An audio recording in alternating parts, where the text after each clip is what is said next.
Meeting to order. Welcome, citizens of Clay County. I want to take this opportunity to thank you for taking the time out of your busy schedule to attend this school board meeting. This meeting is our opportunity as your elected representatives to collaborate openly and make decisions that will decide the future direction of our public schools and the education of our children here in Clay County. If you wish to address the board on an agenda item, there will be an opportunity to speak for 3 minutes. Please fill out a card. I already have a few cards here, which you will find located in the back of the room right over here, indicating the specific item number or topic you wish to speak about, and turn it in, please, to one of our officers. That's generally the routine in our school board meetings as well. You turn them into one of the officers, and they will bring them forward. Your participation is welcomed and appreciated.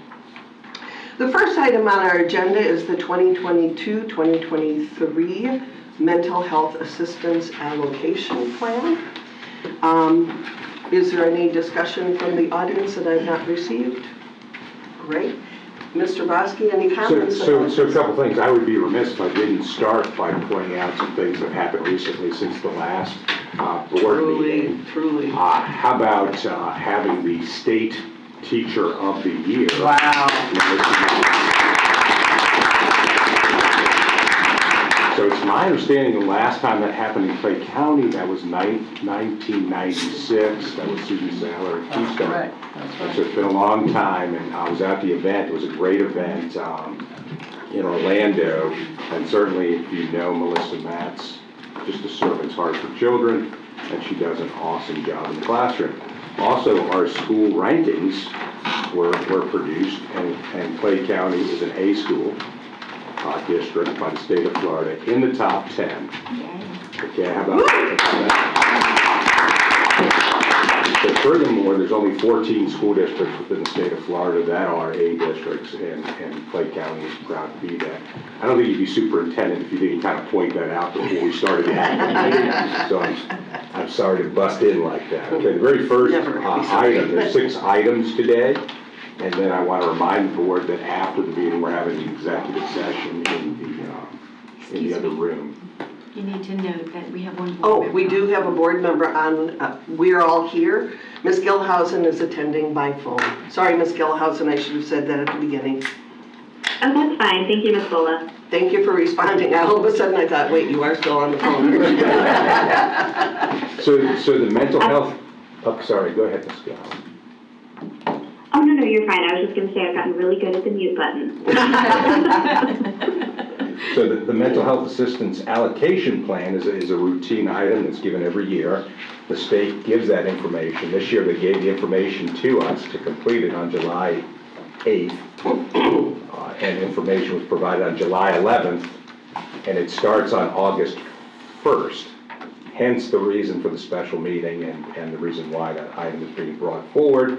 It outlines the resources for mental health for the district. Thank you. I'll entertain a motion for approval. I'll move approval. Ms. Kierkegaard moved approval. Is there a second? Second. Ms. Bullock seconded the motion. Any further discussion? All in favor signify by saying aye. Aye. Aye. Aye. Any opposed? The motion carries 5-0. And we are voting, and my finger's not working. There we go.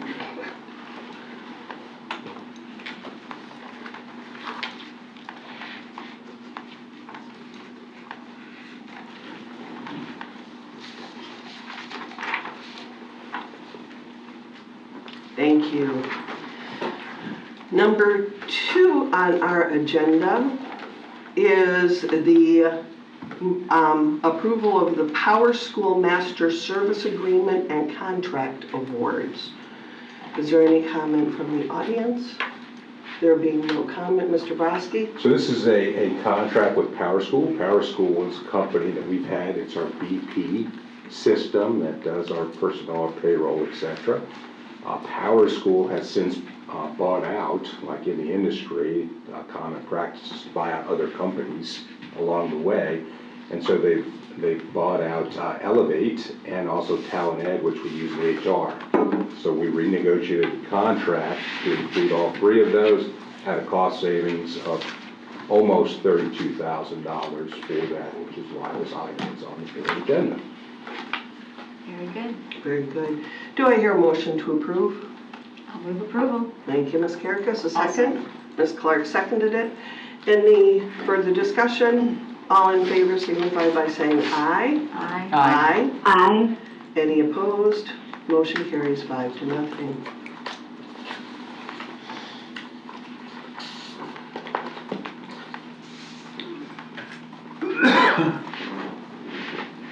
Thank you.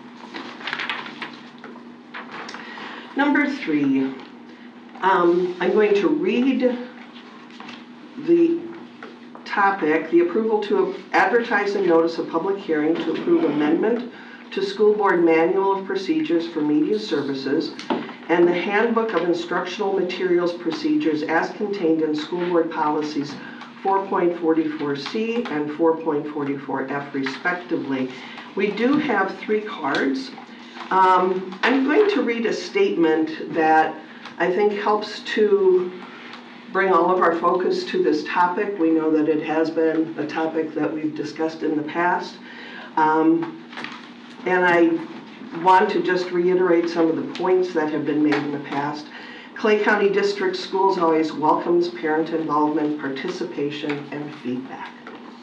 And as a reminder, our board meetings are broadcast in a live stream format to the public. The Federal Communications Commission prohibits the broadcasting of certain content between 6 a.m. and 10 p.m. when there is reasonable risk that children may be in the audience. Therefore, while it is unlawful in this meeting to read aloud verbatim book passages that may be inappropriate for children, in order to publicly share any concerns you have about such material, it is acceptable to paraphrase the content of concern in a general way that would be appropriate for all ages. If you have items that you would like to present to the school board or superintendent, please hand them to the officer. We've got a couple who will then distribute them accordingly. That is our normal routine, and I would like to maintain that routine. Thank you so much for all being here. As a former teacher, I just want to reiterate, we always welcome parent involvement. It is critical to the education of our kids. So let's start with the discussion item, our first item is 3, Mr. Bruce Friedman. And I have your address here on file. Mr. Friedman, if you would please go to the podium. When you speak, we have it set up right over here. Makes it easy for all of us to see you and pay attention to the agenda. Thank you. Right there. It's acrylic. You can see through it. It's real. Not our choice at the beginning, but you know, it's come in handy. It's on video. First of all, thank you for being here. Has there been any titles removed from any libraries as a result of the new review process? It's not a question. It's not a question answer. It's just an opportunity for Very you well. to. The revised policy, the revised manual that you're about to vote on, it has created a procedure that parents can submit 2-page form supporting documentation. It puts the burden on the community to review the items already on the shelves in your library to resolve whether or not they deserve a challenge. My team and I, a small band of fierce warrior moms from No Left Turn Education and other groups and beyond, we have started the review process on our own. We are going to clean up your mess. I would prefer you did. It's a considerable amount of work. There are 67 challenges I have prepared to start my efforts. I intended to hand those to Mr. Roger Daly, but Officer first. Thank you. Cindy Johnson. There will be many more. I have a list of approximately 500 texts that I have not yet even investigated if they're in the Destiny system. Challenges will be applied as is appropriate.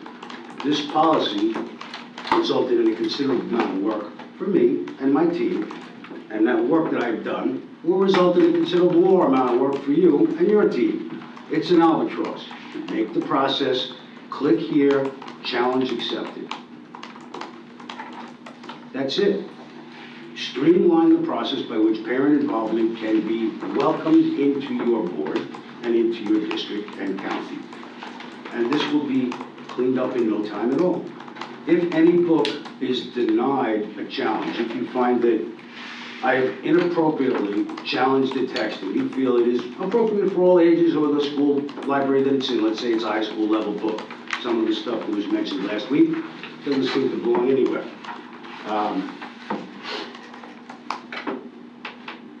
If there's a book that's in junior high that maybe is more appropriate for high schoolers, I want to be kept in the loop. I realize there's a new clause in the new laws regarding transparency. Let us know how many titles have been successfully challenged and which ones. How many copies have been removed from your 42 libraries, public school. Let us know which books have failed the challenge process and have been found to be acceptable, and assign accountability. Somebody's name has to be on the piece of paper that says, no, we recognize you challenged this book, but we think it's okay. Who thinks it's okay? I want a name. I want accountability. Furthermore, there are some electronic resources that are accessible to anybody with mom's password. After a book is successfully challenged and pulled from your shelves, can the kids still get it on the internet through your portal? I'd like that clarified as well. I respectfully request that you revisit the Albatross new policy, as that is approximately 30 person hours of labor to challenge 60 books. We're about a half an hour apiece. Thank you, Mr. Have a great Friedman. day. Our next speaker is Leanne Lunsford. Also, if you would please come to the podium. Thank you. Could you repeat her name, please? Leanne Lunsford. Thank you. And her address is here on file. Before I start, this isn't for y'all distribution, but I will have it available to look at. I'm not going to put it up right now, just letting you know. Thank you. Okay, so I'm not going to be reading the book I have excerpts from.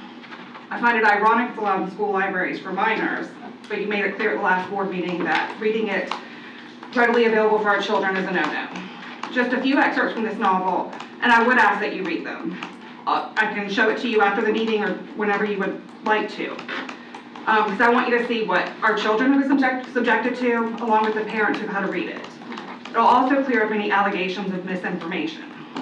The one thing I will be reading into record is the definition of misinformation. False or inaccurate information, especially that which is deliberately intended to deceive. Being quoted on the news and in the news saying parents are deliberately deceiving those same parents you are elected to represent is a violation of their trust and a lie. Evidence has been given to this board about the books. Most have admitted there is a problem. Moving on to the policy. You can make 100 new policies to remove the books, but until we can figure out how the books were allowed in the school libraries to begin, it's not going to be fixed. We can remove one and hope and pray 5 more don't show up. We can only read so fast, and I personally won't advocate for the books removal until I verify it's broken the Florida law, statute 847. It's not a new law, so the scrambling of a new policy is a bit perplexing. The next topic I have is concerning the last board meeting, as well as some before that.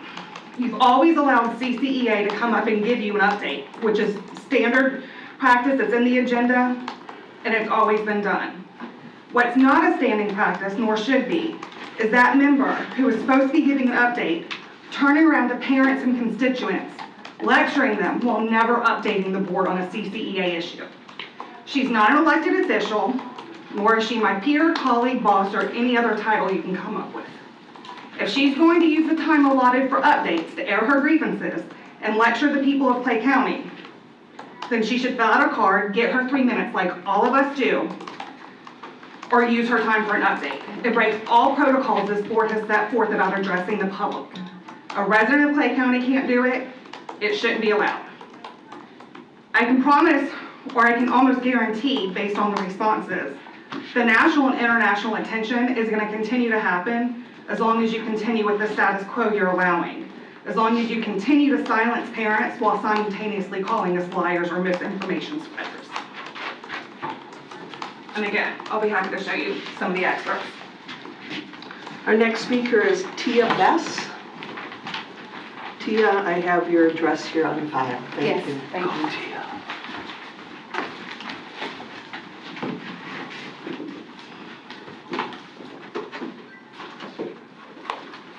Okay, hi everyone. This is my first school board meeting in Clay County. My case is actually pretty different because I came from Duval County. I do want to say that everything's not all bad in Clay County, and I don't want anyone to think that that's what we're trying to say. My son was in the ESE program, and when I transferred him over to Clay County, he went from being self-contained ESE to being mainstream. So go Clay County. Your teachers are on board and doing exactly what they're supposed to do. However, when I did move here, I did notice one problem: the textbooks. Not so much the textbooks, but the school books in the library. Now, I want everyone in this room to think about some book in your life that changed your life. Maybe you're 12, 13, at a very impressionable age. This book right here by Dr. Ben Carson, Think Big, changed my life. I was a homeless youth. I had no direction and no family, and it changed my life. Unfortunately, this book right here, A Court in Mist and Fury, will change your life too. But you won't want to be a doctor if you read this book. Now, I know that we can't read excerpts from the book, so I'll basically paraphrase it. If I'm reading things in this book about kissing between the apex of your thighs, that is inappropriate for any child 12 years old, middle school. This book right here talks about unleashing your potential, having resilience, and believing yourself. Now, I have 1 minute and 45 seconds left. So, this book is Lifespan and Human Development. It was the last class I took for my degree in Human Services. It says, although sexual activity is normal in late adolescence, early sexual activity prior to the age of 15 is associated with problem behaviors, including alcohol and substance abuse, poor academic achievement, and delinquent activity, as well as a larger number of sexual partners. We don't want this as parents. I'm going to speak up. I have a son that has autism. I don't want him getting a hold of this book. For my parents that have kids with autism, we know that our kids get fixated on things. I don't want that for my son. I want him to learn his ABCs. I want him to learn cursive. I want him to learn about the Declaration of Independence. Learn how to be a better person. To be quite honest, if you have to be told to put on deodorant, you don't need to be reading this book. I'm going to be honest with you. So that is my time. I even actually ended pretty early. I want these books out of the library. And I suggest that every parent, don't take my word for it. Go read them yourself. And then if you approve, that's fine. But to introduce kids to sexual contact at an early age, that's not appropriate. We just want you teachers just to do the job that you have to do. That's it. It's hard enough as it is. And I mean, I'm sorry, I'm just getting a little bit overworked, but I just want to make sure that we're all in the same boat. Parents, teachers, school board members, administrators, let's protect our babies from this. And we all are in the same boat. We just have to go to the libraries and do a little bit more work. Thank you.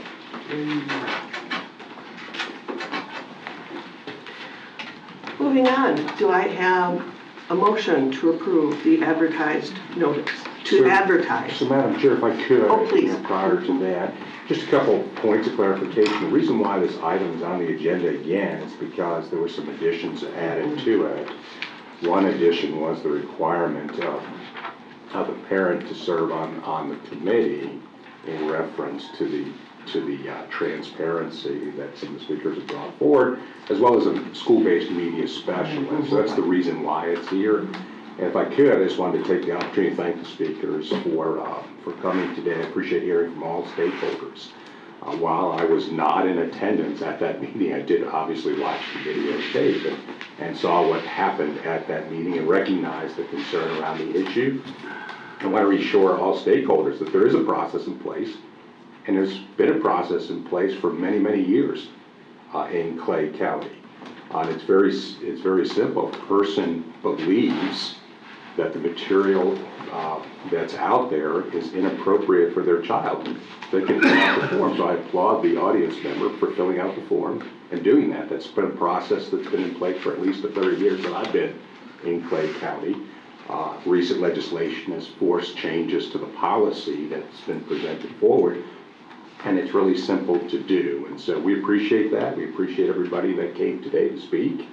And if there is an issue, we all believe that inappropriate material should not be presented to students. And so we applaud you for saying these are the items. The purpose to the form is to simply get the reason why you believe that, and specifically citing the page or the scene or whatever is the issue for that. You know, in a diverse world that we live in, people's opinions are different, and so we want to hear your opinion as to why this is objectionable. Just to answer the question, it's not really a question-answer series, but those books that were mentioned have been removed and were removed after the last meeting. And so we're going to follow the process, and that's why the process is in place, and I just thought that that bit of clarification should occur. Thank you. Do I hear a motion to approve I'll move approval. Discussion? after the second? Okay, A second. thank you. Thank you. And before we begin the discussion, I just want to add something to your comments, Mr. Brodsky, because I was looking at the notes of what else was updated, and one of the things that really struck me was the fact that times may be extended or diminished by the meeting facilitator acting within their discretion. So that if someone brings a book to this committee, and in the past we've said, okay, you've got, like in our meetings, we say you've got 3 minutes. And unfortunately, there have been times when we've had quite a few people, and when we walk out of a meeting at 1 a.m. or 1:30, and that 3 minutes is pretty important. In this situation, if a parent or someone else who brings a book to our attention needs additional time, that was something that was mentioned to us from one of our constituents. 5 minutes may not be enough, and that's up to the group to extend that time as well. So I just wanted to add that. So if I can further add to that, I just kind of feel it's worth noting that the district has been a collaborative partner. I know that I've personally assigned the Chief Academic Officer, Mr. Daly, to kind of oversee this. I know that he's reached out through phone calls and conversations with a variety of people related to these topics, and is always available. So I think the district is a collaborative partner in this. We want to hear from everyone, and all we ask is that we get your information accurately so that we can then use that information in that whole process that's been established. And that process has been around, while changed as a result of legislation, has been around for at least 30 years. I didn't go past 30 to figure out how long it's been around, but it's been around for a long time, and challenging of books. Ms. Clark, excuse me, Ms. Clark had a comment.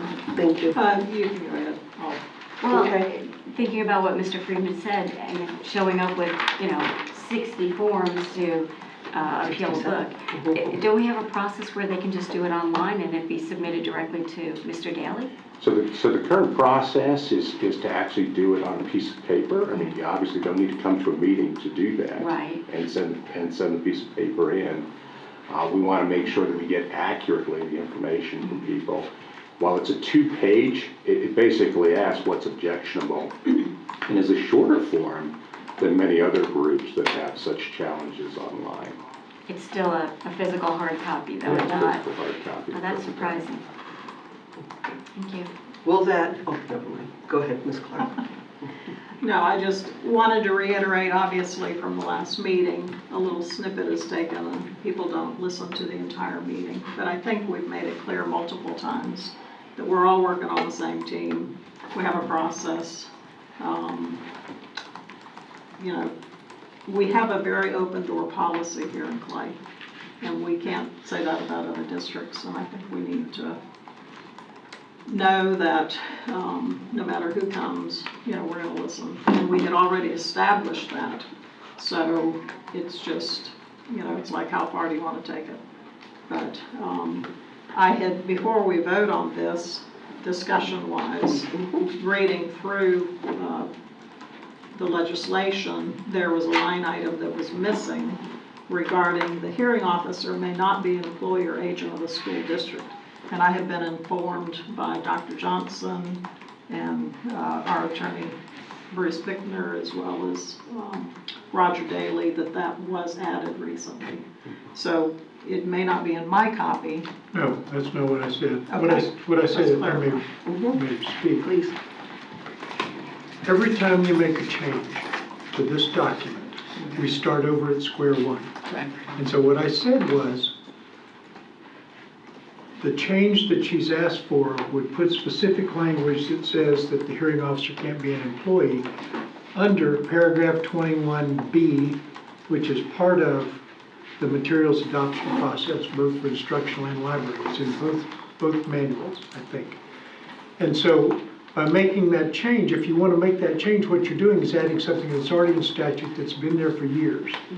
This book does not contain everything that's in statute.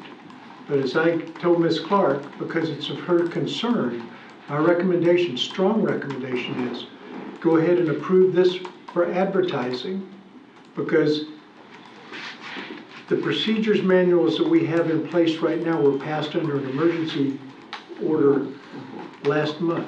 They expire September the 30th. No matter what we do, they're gone.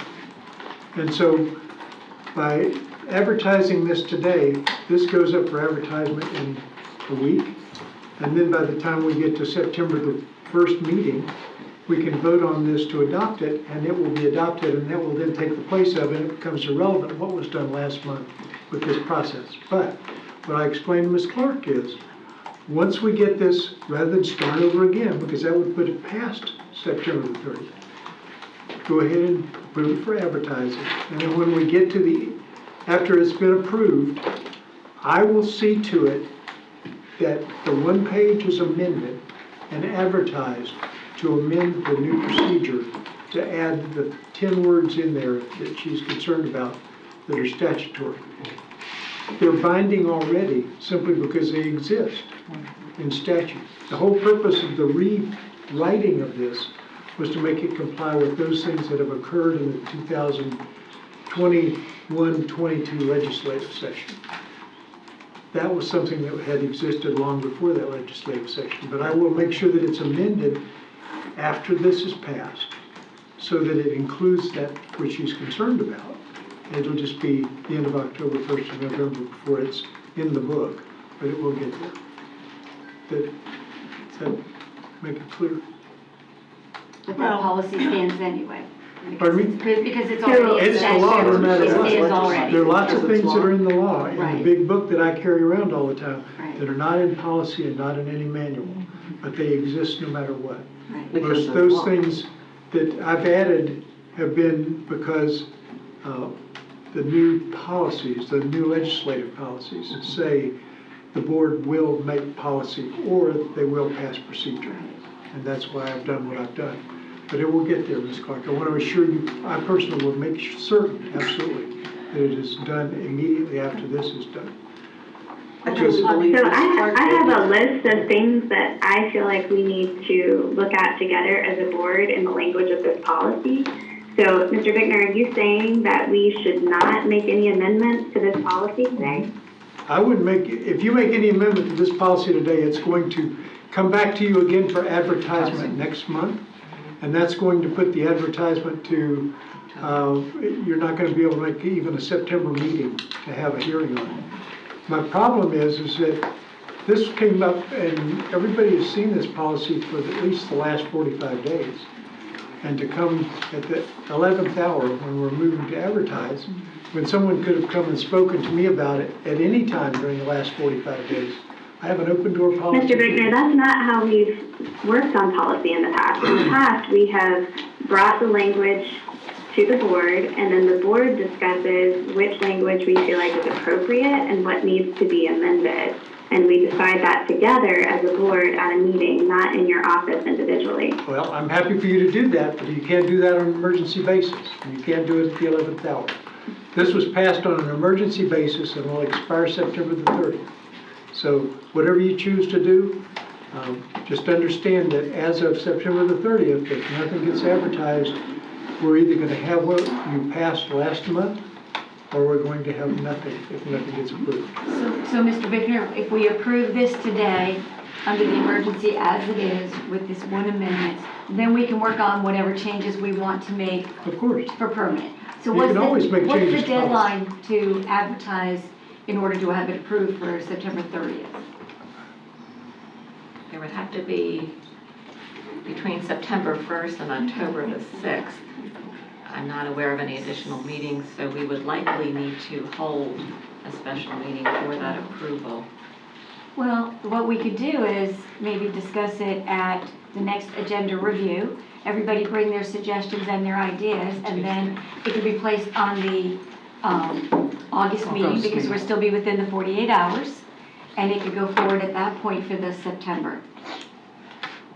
I would be much more comfortable with that, Ms. Kirkus, so that we can make the language changes that we as a board feel like are important prior to, advertising and approving this as is. I realize we all want to discuss it, and the agenda review would be the opportunity, and Mr. Bickner, does that still give us enough time? I don't know, I would have to sit down and look at whether or not you can even do it on a 48-hour notice. And clarification, we're in the process right now, let me straighten this out in my mind, please. We're in the process of voting to advertise the policy. That's correct. At the agenda review, we generally do not vote, we review the agenda. Right, it's just So, discussion. Right. And it would be discussion, but we want to be able to advertise this so that we have a policy by the end of September. But what we're discussing Correct, so it is would not make the sense 90 to me days. that we would go ahead now and make whatever changes we as a board agree on, because we can vote on that today. And then at the agenda review, we should have the copy of the media services manuals that we have all agreed on at this meeting. Okay, and we would have the opportunity to discuss if there were changes then that we wanted to add to that, for instance, Ms. Clark's point, Right. then we would be back, would we be back to square one? I Well, guess the that's change- my question, Mr. But the Bickner. changes wouldn't be for the emergency item. This is approved, and this would be in place through September. We're going to discuss the permanent policy that will go into place This when is the this permanent- emergency one expires. This is the permanent policy that we're talking about, because there was a change from the emergency policy. The emergency policy will continue on until September the 30th, at which time it dies, unless you go through the adoption process for that policy. Okay.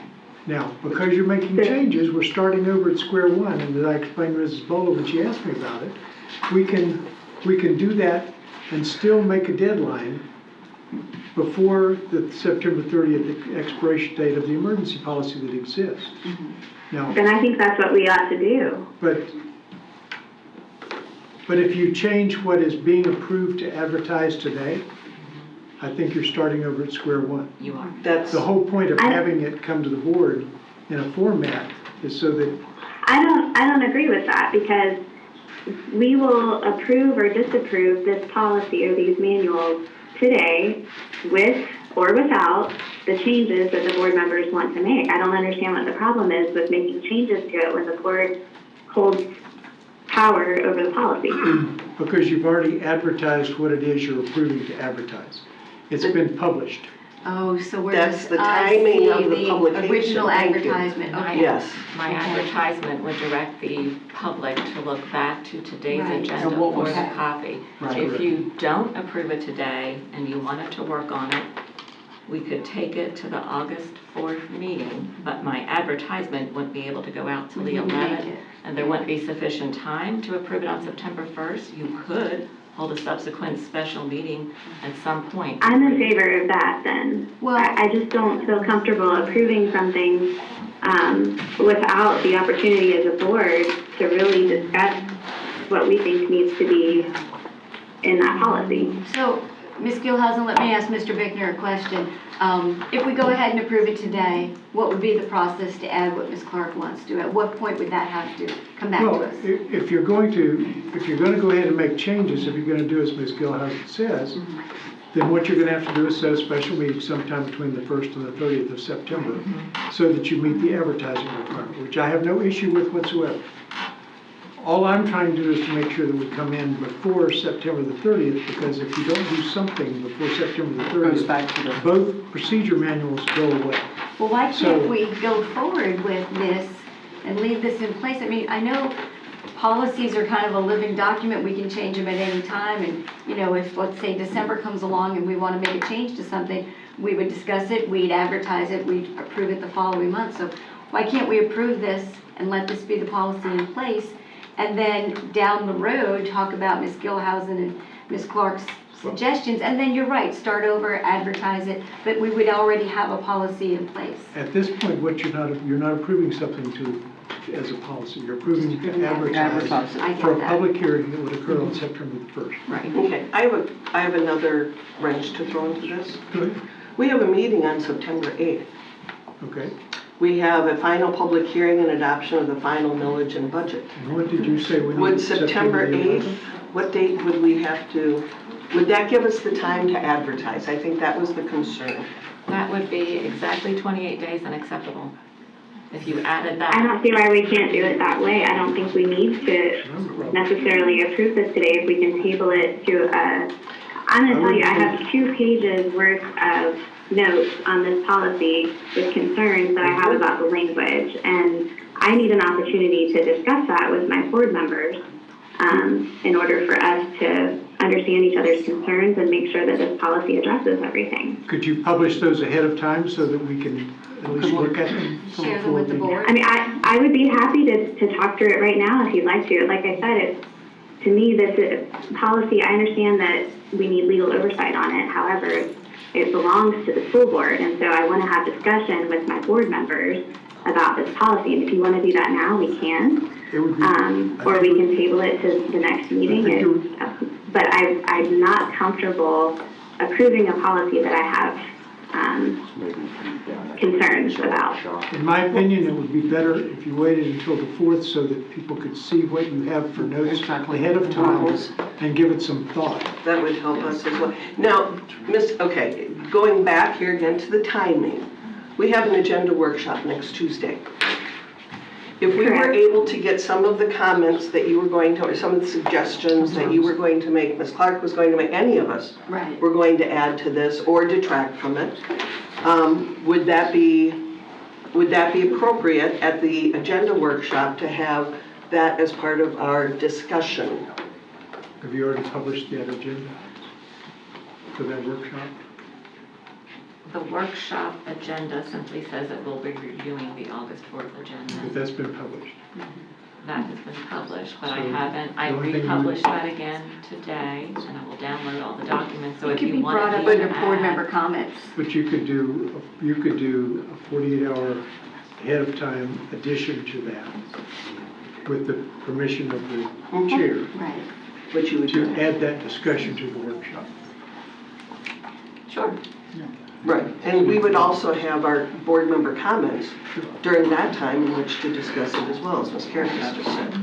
So we would have the opportunity You to could do discuss at the workshop, which then would give us the time to advertise We can get the approval to advertise on the August 4th. on the August agenda. 4th, board, at the actual board meeting on August 4th. Correct. And then at that point, we could then list that additional item on the September 8th meeting at Thursday at 5:01. 501. Not before. Love our legislature. Anyway, for the final public hearing and adoption of the final millage and budget, we could add that as another topic at that meeting, which is an official So do you meeting need of the a, board. We'll still do you meet need the a motion deadlines then, to right? table this item to the August 4th agenda? Wait a second, we don't want No, to we don't table want it. to table it. Don't take it. No. What we could do at Pass this, it to a time certain, date certain. we have a motion on the floor at this point. We have had a first by Ms. Karakis, a second by Ms. Bullock. This motion could fail Just withdraw the or motion. withdraw the motion. I'll withdraw my motion. Ms. Bullock? Yes, I'll you'll withdraw my second. And then So the motion has have a been motion- withdrawn. Have a motion to delay action on this until a date certain. Do I hear a motion to delay action on this item until the next Date certain. would be- date meeting, or the next agenda review that we will be having next Tuesday? Ms. Clark moved approval, I don't think you can say agenda review because that's just discussion. You'd have to which say will, the meeting that we're gonna August approve 4th. it at. August 4th meeting, correct, Right. thank you. Ms. Clark moved approval for I'll that, second it. and Ms. Karakis seconded it. So this item will be then moved to the, technically, August 4th meeting for approval. But we will be Thank you discussing guys very it. much. I Absolutely. appreciate you being considerate of my concerns. Can we get that list ahead of time? That's Yes. fine. Ms. Gilhausen, did you hear that? I heard Mr. Bickner say he wants my list of concerns ahead of time, but can I legally share that with the board outside of the As sunshine? long as you're not discussing it, it's no different than sending out a letter and then sending a copy. It It's would done just be frequently, informational. where one board member will send out something to all of the rest of the board Almost. members, as long as they don't respond, there's no discussion involved. and it Just doesn't send us the sunshine. information. I'm not comfortable with that. I would rather discuss it now. I can tell you my issues with it. And honestly, if you would rather us wait till the agenda review, you still have 10 days until the meeting to, mull over what I brought forward and then make a decision and bring your own suggestions if we discuss it at the agenda review. Can I say something? Please, Ms. Ms. Gilhousen, why don't you just share it with Mr. Bickner and Mr. Broski and not the board members? That way they'll be prepared for what you're thinking, and then we'll all just discuss it at the workshop together. That sounds great. Thank you, Ms. Garrett. That makes sense. All When right, can I thank you. expect it? Before we move, sorry? When can I expect it? I did. I'm sorry, what did you say? He Mr. said, Chair? when can he expect it? Mr. Bickner was asking for information. Mr. Bickner, I'll call you and set up a meeting that I can sit down with you and Mr. Broski together and go over my concerns. Okay. That's perfect. And then I did have a couple of things that I wanted to bring forward that are not policy related, or they are, I guess, policy related. They're pertinent to this topic.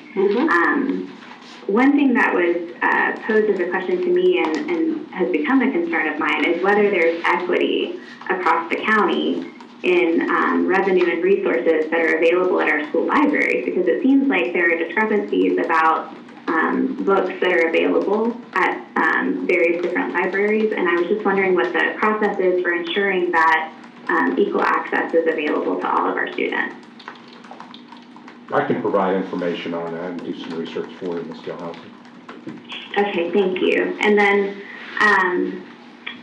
the other thing that I wanted to request for either our August board meeting or the agenda review, if you want to address it, or now, I'd like to hear from the instructional division on how these particular books in question that clearly violate Chapter 847 of Florida statute, how they were approved, what the plan is for the district for removing them, and the plan to prevent it from happening again. Because I'm not understanding why we need parents to fill out a form to remove sexually explicit and offensive material that's already been defined by Chapter 847. It's clearly not appropriate for children. It's not a matter of question. It's not something that needs to be formally challenged, I wouldn't think. So I'm just not understanding why a lot of the books, and like you said, you've already removed those books, but if there's more, how are we going to find them? What's the plan for that? And how are we going to address it? That's a really good point. I think Ashley's, she's hit on something there. I agree with that. I realize we may not know what the content is of every book, but we need some process to make sure they're all removed and not Right, exposing children to them. so I could certainly. And I would add to that, we should know the content of every book. I can speak as a classroom teacher from last year. In my own personal classroom library, there was not a book in my library that I had not gone through myself. And I feel like that's a reasonable expectation. Before you purchase any new material, you need to make sure you have a handle on what you currently have on your shelf. And then any new material that's purchased should absolutely be reviewed for sexual content, anything that violates the law. I don't think that that's an unreasonable expectation, that we would make sure that nothing we put on our shelves violates the law. So what is the process for So staff? a couple things I would point out. One, once it's brought to our attention, if there is a book that's suggestion, that book it's removed promptly from the shelf and out of circulation. So in this particular case, once that is brought to the district's attention, they're removed, and then the process that we approved is the process that's followed. To give you one example, I think there's a couple things that I would point out. The book in question that was brought forward was a book that was purchased in 2005.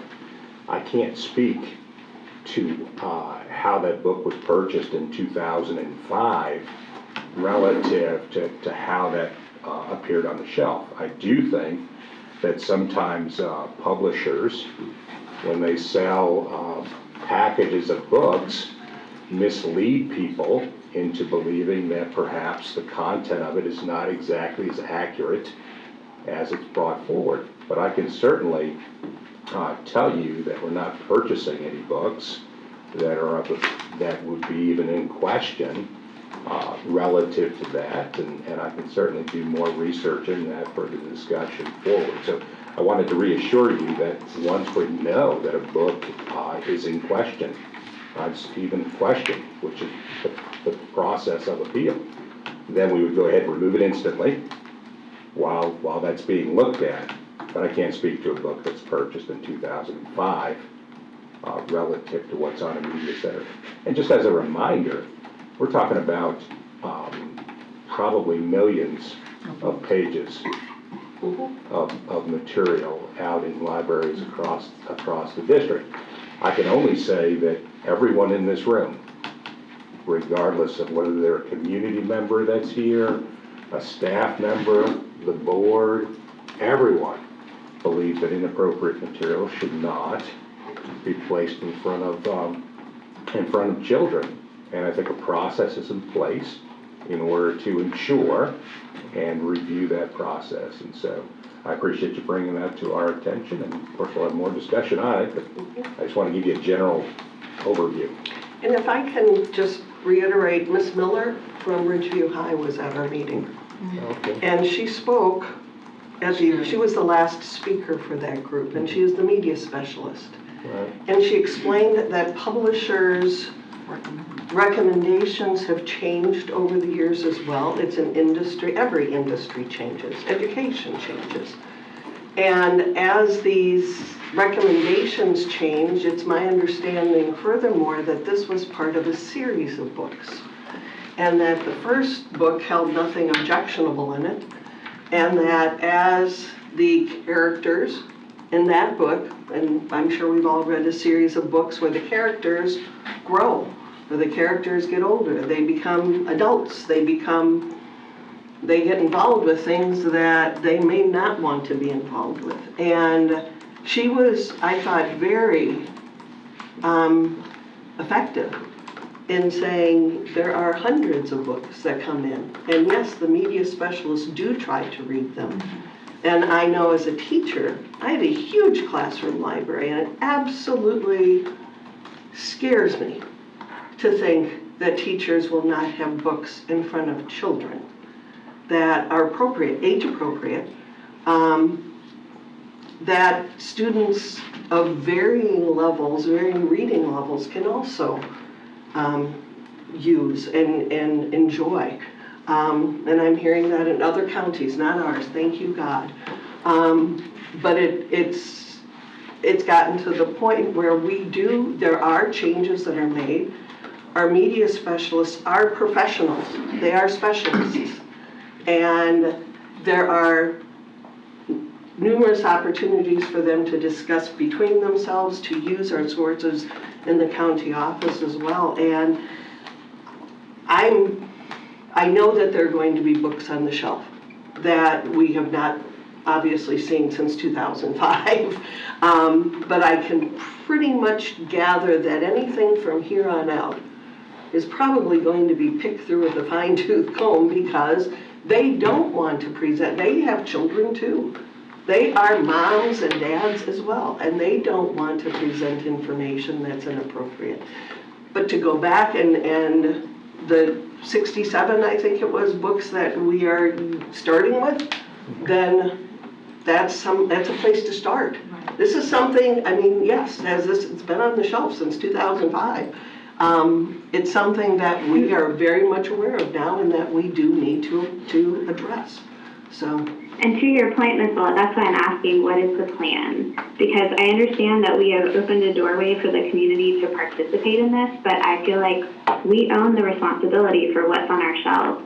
And as a school district, if you look in Florida statute, we as a school board are responsible ultimately for the curriculum and the supplementary material that's provided to students. So it's not acceptable to me that we just say, well, we don't necessarily know what's in all the books in our library, and there may be some inappropriate content, and when you guys come across it, make sure you let us know. I don't feel like that's adequate. I think it's our job as a district to be the responsible parties for making sure that we are only providing appropriate material for students. So that's why I'm asking for a plan, whether it's from our district media center specialist or from the entire instructional division. We need a plan. What are we doing as a district to evaluate the books on our shelves just to make sure that they are compliant with state law?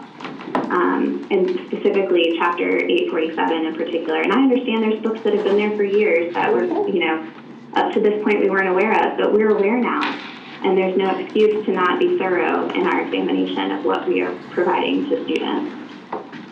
And I think, also to your point, Mr. Brasky, and you said it too, Ms. Bola, about publishers misrepresenting their material. What is our plan as a district to hold those publishers accountable for what they're recommending to us, for the money that we're paying for books that they've sold us a bill of goods on?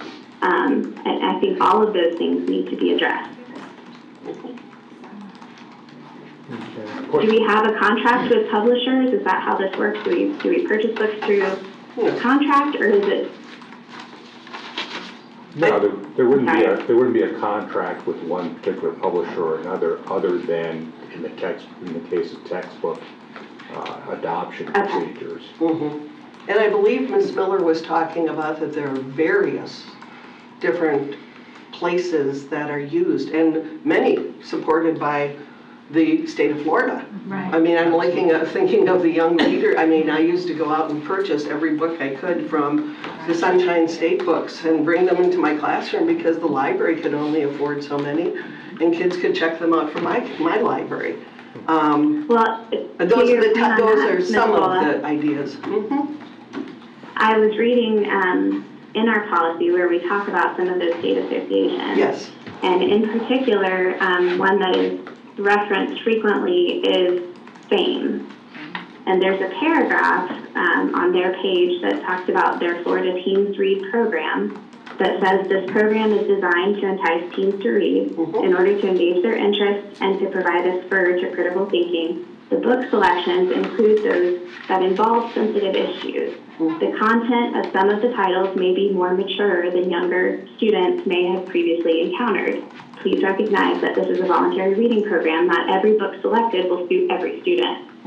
So I think it's important when we're looking at these recommended reading lists, regardless of where they're coming from, somebody is responsible for reviewing those books here in our district to ensure that they align to our standards and not just what's acceptable. What some parents in Miami-Dade may be comfortable with, I don't think would be the same in Clay County. And I think that when we're recommending books to children, it wouldn't be a bad idea to have parents involved in that selection list and to make sure that we own it as a district, and it's not something that we're just relying on the state to do for us. And Ms. Gilhausen, we all know that where one parent's responsibilities end, another parent's responsibilities begin. And I would be remiss, and I've had a number of conversations, as we all have, with a variety of parents and stakeholders, shall we say. And I've been told, I don't want other parents to make decisions for my child because it's my right as a parent to make decisions for my child. And I agree. I do believe we need to obviously keep an eye on the books that we are doing, but we also have to be aware that there are as many students as we have, there are twice as many and sometimes 3 times and 4 times as many parents out there who are going to insist on their abilities to parent as well. So I totally agree with that. All I'm saying is that when we have a list of recommended reading, it should appeal to the general public and to our local community standards, and not be something that is particularly leaning one direction or another. And I think a good approach to it would just be that before you graduate high school in Clay County, we want you to have read the classics. those are books that, and they're controversial too. I mean, Fahrenheit 451, Animal Farm. Like, I can think of so many great reads that could be on this list that are not necessarily something that is going to be found offensive just to a parent, that these are books that these parents read when they were in school. So I just think we need to own this process as a district a little more closely. That's what I'm saying. I understand. So, Thank Mr. you. Broski, you're gonna let us know Yeah, what the I'll process look will into be it. to review books that are Sure, I'll currently look into existing. it, yeah. And we know from this point forward, Mhm. everything will be reviewed much more carefully from this point forward. I have a quick question for Ms. Lunsford. I know that you have your, I want to call it a science board, sorry, I used to be a science teacher. Go ahead, that's what we. Is that particular book on the list with the 67 that were handed in by Mr. Friedman? I don't believe so. You don't believe so? Could you make a note for me and just write down the name of the book for me on a separate sheet of paper? Okay. I don't need to see the whole thing right now, because I know this meeting is going to continue with budget, and it's going to get very long. Sorry, Doc. I have another question. Yes. Mr. Broski, I understood that there is a way for parents to opt in to see what books their child checks out Sure, from the sure. library. So another thing that we've done in order to deal with this particular issue is we do have a system in place by which any parent has two options. One option might be to go ahead and say that I want my child to check out a book from the library. We can go ahead and we can do that and make sure if the parent is concerned, they can make that request. We can make that happen because our Synergy program kind of coordinates with Destiny to tell them not to check out the book. Another option that we have available to parents is if you'd like to know what your child will check out. And this way you can in fact monitor that and have those family discussions, since every family dynamic is different. Every set of beliefs from every parent is different. And as a result, they can find out and receive a text as to what book was checked out by their parent, by their student, to the parent, right? So that to me is the ultimate in transparency. If you want to know what your child has checked out from the library, if you have any concern, as soon as the book is checked out, you would receive a text saying, this is the book that's been checked out. And then you can make that decision as a parent of whether you believe it's appropriate to not, because what might be deemed appropriate by one parent may not be deemed appropriate by another parent, which puts the school system in a challenge when it comes to that. So we were looking for a mechanism that was good for everybody, since we serve the entire community, and that seemed like a system by which we could make sure and ensure total transparency. If you want to know the exact book, you can receive that information right away. And that went into effect the 21-22 school year? No, Starting this That upcoming. that was interjected after we found our first book. Yeah, we I started. don't know if it's fully implemented, but I thought that was a great idea. start to the process. Absolutely. Yeah. This way, in reality, no parent would not know when a child's checked out the book. And in total transparency, I think a bigger challenge would be students using their own cell phones for such purposes, relative to looking up information. More so, I'd love to say that That's every another child, policy change. every child loves to go to the library and read books, but I think that I would be remiss in pointing out they're more likely to use their phone than they are to go to the library and look up a book. And if they did, we would tell the parent instantly what book they did check out, and the parent has total discretion as to whether that's appropriate for their child or not. And that's why I had concerns about cell phone use during the school day, because it is possible for completely unacceptable material to be accessed during the school day on a cell phone, just by using their own data. So I would love to revisit that policy. I know the last time we looked So at we- it, we didn't really make any changes. So we've addressed that issue in summer leadership with administrators, and we're going to review it again at our meeting on the 28th. And of course, I would remind you that the second the student steps off of campus, they're still using their own data plan on their phone relative to. Oh, right, no, I understand that, but we as a district are responsible for what happens on our campus. And that's what I'm saying, that's where we need to govern. Those are the rules that we need to put in place. Thank you. And the other thing is, you know, at our secondary schools, like in the case of Keystone, the only 7th through 12th grade, here's a media center that has material for 7th through 12th graders. So what a 7th grader might be might be inappropriate, but yet the seniors, it might be okay. So there's a wide range at that school for sure, so. And that's why we've always had the age inappropriate to fall back on, always. So, but bottom line, have to review the books before we hit the shelves. And truly, parents have been involved. Obviously, we've all been parents in the school district. Yeah. And they have been involved for years. And I'm giving you the age of how long ago I've been teaching, but when Harry Potter was first published, I loved it because it brought my son into reading. He literally, we went at midnight to pick up every new Harry Potter book. And I did have them in my classroom, and I did have parents who absolutely forbade me from allowing their child to read Harry Potter because of the magic and wizardry and how awful that was, and it's going to teach them all sorts of horrible things. And I had one young man come up and say, Mrs. Bola, how about if I just read this in your classroom and my mom won't know? And I was like, not gonna happen. No. So really, the key here also above everything is communication, communication, communication.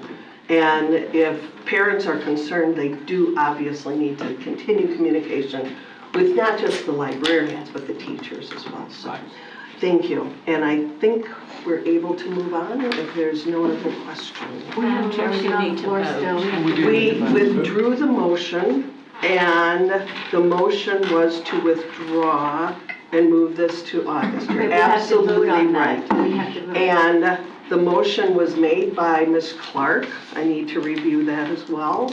And it was seconded by Ms. Karakis, if I'm not mistaken. Correct. Thank you. I just wanted to make sure we had that correct as well. It was for time sensitive to August 4th. August 4th, correct?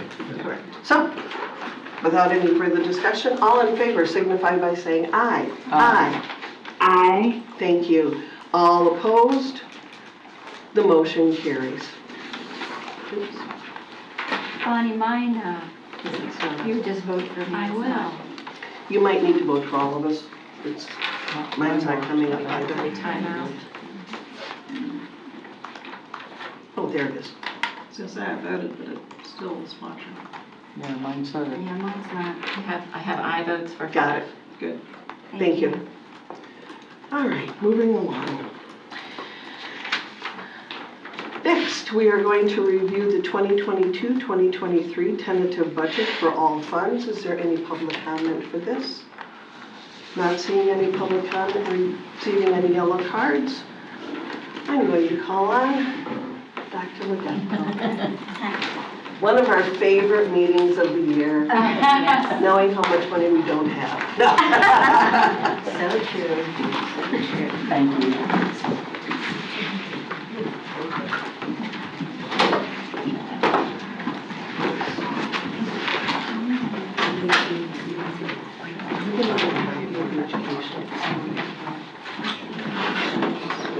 It was, yes, but I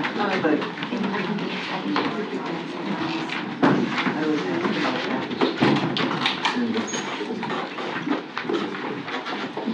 Before the next meeting.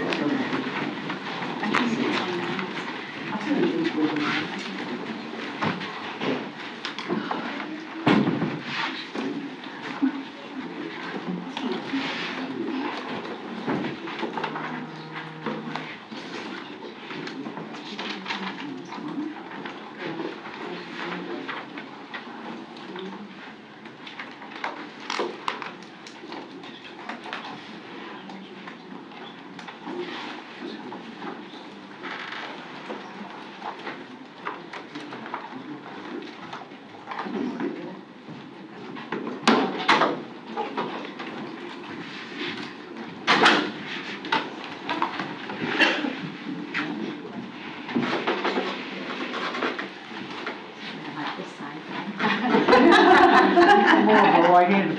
Is that your safe corner? Is that why you? I know, that's I too like this open side over there. better. Somebody might come get you from the tour. You never know. Yeah. We'll need to put that on wheels, people can. I'm waiting for Janice. Oh, okay. Speak amongst yourself. Speak What do they amongst say in yourself. in the classroom? A quick minute or two off and then. Yeah. There's no 10:01. Yeah.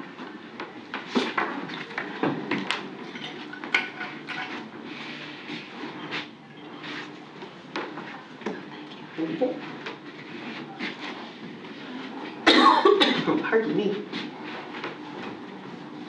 everyone prepared to be wowed? Absolutely. Interesting topic ever. I love it. And this is the first of many. I love it. So we One have, of three. that's right, One 2 more of public 3. hearings. And truly, you know, it's awesome that we do this so that people have the opportunity to tune in and get into the weeds if they'd like to, or provide answers to many questions that our constituents have. Thank you. Want to give it one more minute for Ms. Carey? Yes. Thank you. Ms. Gilhousen, we're taking a quick restroom break. Feel free. Thank you. When I was attending the last meeting, I was sitting in a car outside of the laundromat Oh. in Manitowish Waters, Wisconsin, because they had really good internet. And even though I had my hotspot, nothing went out, and the electricity would go out periodically, so I thought I need to be somewhere where I can literally be on for a couple of hours. So, okay, everyone is back in place. Dr. Lepetko. Okay, very good. And Bonnie, are you going to move it forward? I will, just a moment. Okay. Well, welcome, board members, Mr. Superintendent, everyone else in the audience. This is one of our very interesting meetings. It's to discuss our 2022-23 tentative budget. And of course, really primarily is for the advertisements to be published in the Clay today, a week from today, I believe. So, next. Of course, we're recognizing our board members and of course, Mr. Superintendent. It was Okay, all right. I think we're started. Okay. All right, so of course, the whole purpose of this meeting is part of a process that we call TRIM, Truth in Millage. This process is passed by the legislature. I believe it's in 1980 that it was passed, in which each governmental taxing agency within each county across the state of Florida, I'm sure other states, but I'm concentrating on Florida, must inform the taxpayers of their upcoming tax liability. This process, of course, includes a specific calendar of events that each taxing authority must comply with. I say must. These are specific dates that we are required to follow this TRIM process. Again, the calendar identifies some of the things that we've done prior to the start of TRIM. TRIM starts July 1. And of course, once that's released,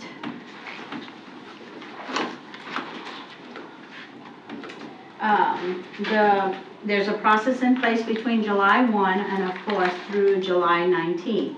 July 19th is it's a key date. It is the statutory date that the Department of Education actually certifies our tax roll. July 1, the local taxing authority, the tax assessor, they provide us with our property values. They give us what is our property value for this year.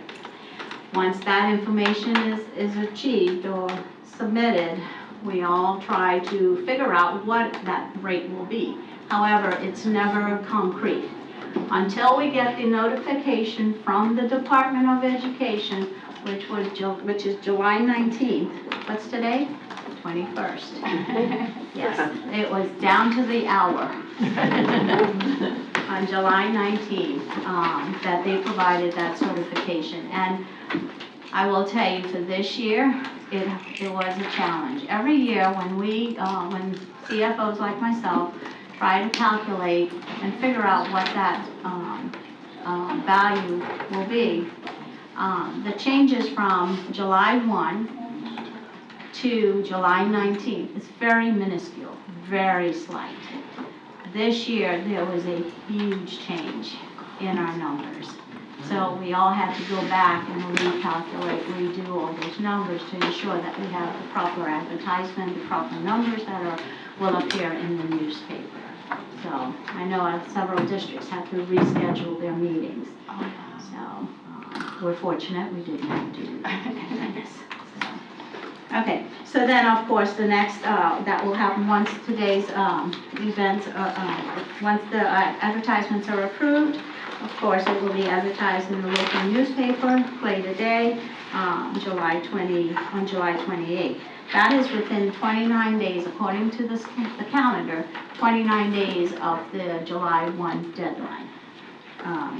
So with all that being said, Play Today, the reason that we're under our schedule is of course because Thursday is the only day that Play Today is released.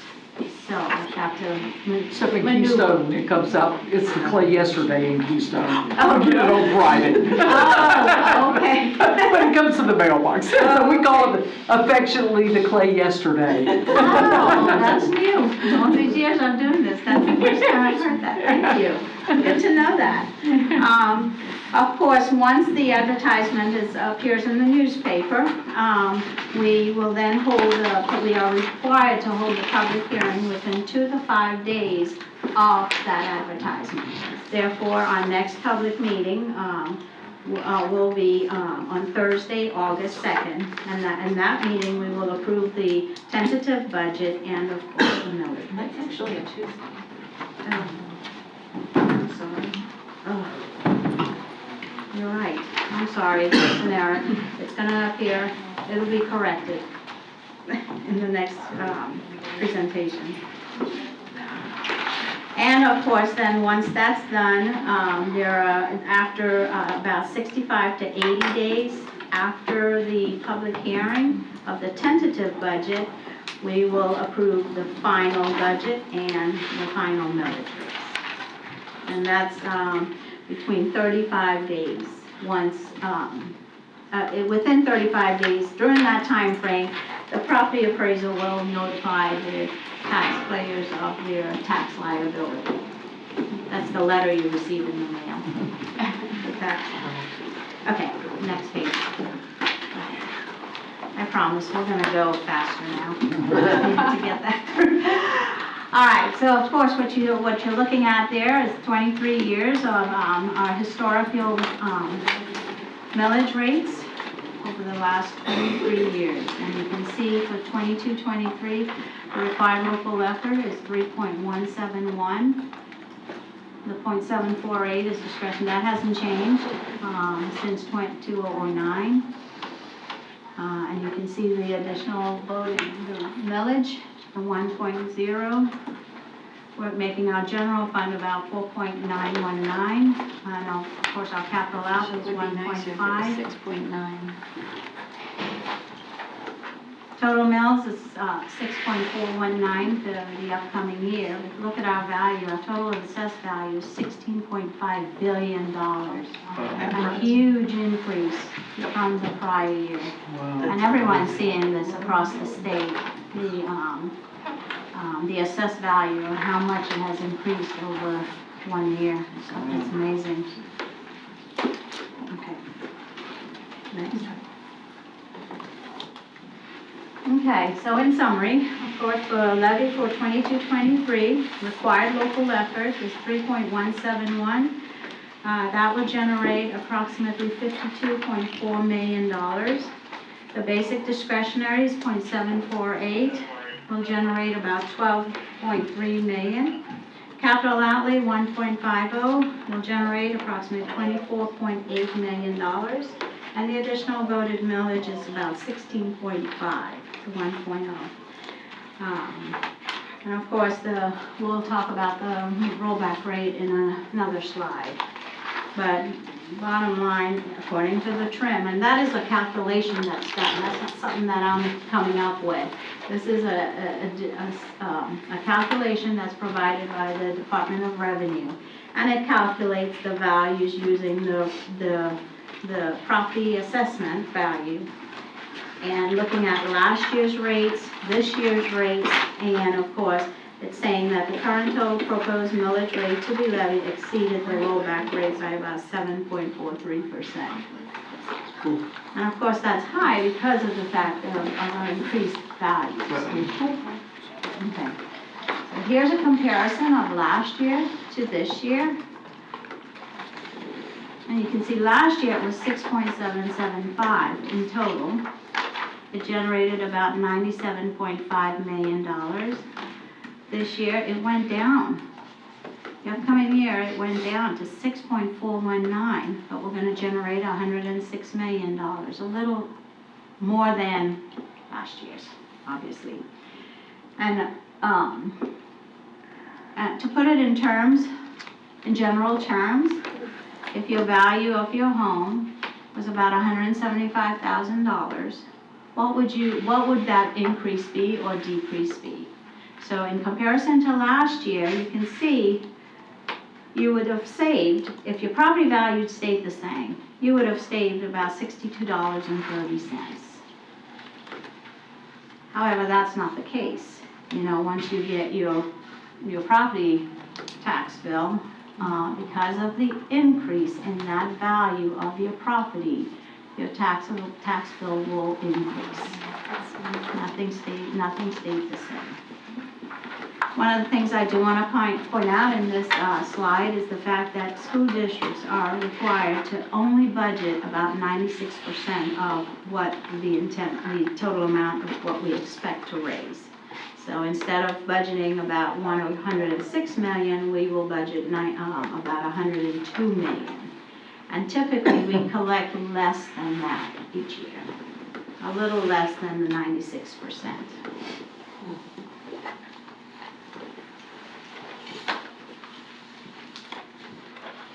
Okay, so then the next slide is really talking about the rollback rate. I'm going to tell you, for this meeting, I'm not going to go into too much detail about it. However, the next meeting, which is the actual approval of the tentative budget and the millage rates, I will go into detail, but I will speak on it. Okay. Again, it was established in 1980. Typically, in accordance with my calendar, I am required to advertise one of the following events. If my millage rate, within 29 days of the trim, I need to either advertise a notice of budget hearing or a notice of tax increase. The only reason I would advertise a notice of budget hearing is if our millage rate, if the rollback rate was not higher than our current rate.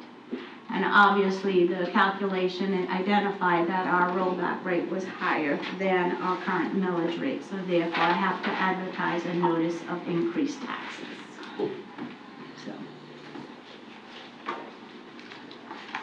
All right, I'm going to attempt this one. The millage rate, and I need to actually say this. The millage rate for the new year would produce the same level of ad valorem tax revenue as was levied in the prior year, after adjusting for new year's taxable property values by backing out net new construction and certain deletions. Okay, what does that mean? I'm trying to explain the rollback rate in simple terms. It means what millage rate would it take to generate the same amount of taxes that you paid last year, basically, to pay it in this year? Simply, if you paid, say, $900 in taxes last year, what would it take for you to pay $900 this year? Bottom line, that's what the rollback rate is. Keep going.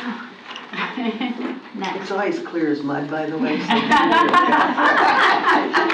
Susan, my gift to you is I'm not asking any questions. I won't allow mine. Not today. Not today, yes, there's always next time. Okay, advertisements. This is, these are copies of what the advertisement will look like in the newspaper. This is the overall total budget. It identifies our millage rates, total 6.419, and then it identifies the different funds that support our financial operations. You've got the general fund, your special revenue, debt service, capital projects. The total budget is approximately $520 million. And you can see how we are actually spending those funds within the various functions. Okay. You can see where our revenue is coming from and where our expenditures are going. Okay, next. The second ad identifies how we're spending the $1.5 million, pretty much. These are the different projects that are associated with those that funding stream. It's specific. We've got to identify every single project that we use those funds for. So you can see, it's a huge ad.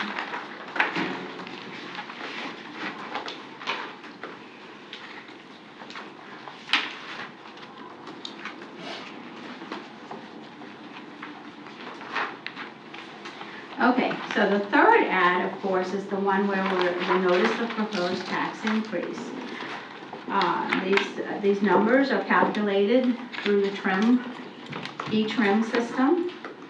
And you can see what we generated last year. The actual property tax was $96 million total we generated, we collected, which is actually not less than the 96%. I don't have last year's, but this year we are proposing about collection of $106,269,000. And like I said, the district usually collects less than the 106. What was that number? It's like about 104 million, I believe. 102 million we are expected to collect, and typically we'll collect less than that. But in order for us to generate this amount of money, the required local effort, the state will provide us with about $252,703,136. Now that would change throughout the year. As you know, our revenue comes in from student enrollment, student participation. And we have 4 counts during the year, and at each count, those numbers could change. So all of our revenue stream, whether it's the base student allocation or if it's the categorical, they are adjusted according to our enrollment numbers or our FTE numbers. So right now we are estimating about 106 million to be collected, where the state will provide us with about $252 million in state revenue. Okay, so those are our ads. That's what you will see in the newspaper. This presentation is over. Don't we wish, right? I was excited there for a minute. All right, now we're going to get into the nitty-gritty. This is really more to identify how we spent our money last year, how we spent our funds last year, and how we expect to spend it during the upcoming year. Of course, a lot of this changes every day. These numbers could change. Yeah, so, you know, I've got to take a picture and say, okay, this is what we expect to experience during the upcoming year. How many dollars we're going to spend in salaries? How many are we going to spend? It's all an estimate at this point. So we're going to go ahead and do it. So, looking at our dollars, where are all the funds coming from? You can see that the state is going to give us 76% of our total budget. This is just general fund, of course, not the other funding sources that I explained on that huge chart. 76% will come from the state. That's the 252 million that they said they will give us. The other sources are, the other financing sources are about 2%. Federal is about 1%, and that includes, you know, our ROTC funding, not of federal from like Title I and Title II. This is strictly the ROTC and Medicaid. Medicaid and those other types of funding sources. And of course, our local dollars is about 21%. That equates to about $62 million. That's just the general fund dollars.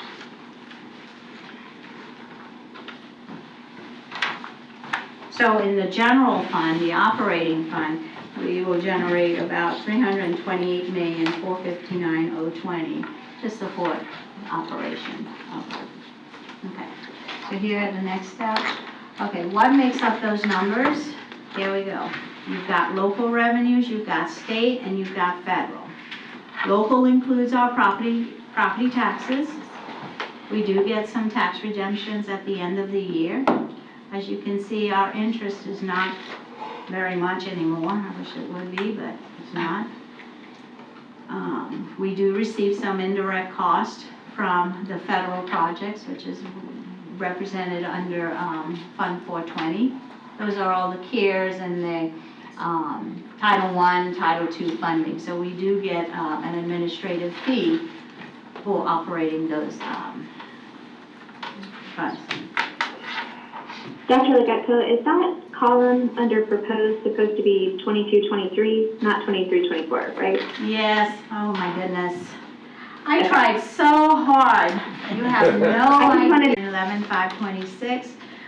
It doesn't agree with the what you're looking at in the ad because the ad includes the class size dollars. And you'll see there's a category just for class size.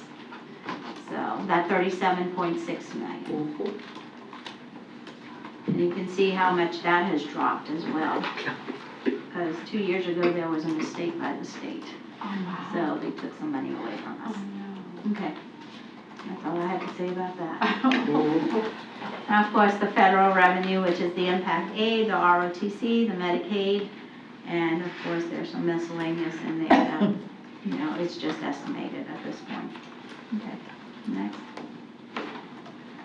Part of the revenue that helps operate our general fund is, of course, transfers. We do get transfers from capital projects, which is about 4.3 million. That is the cost of maintenance, so we do that transfer.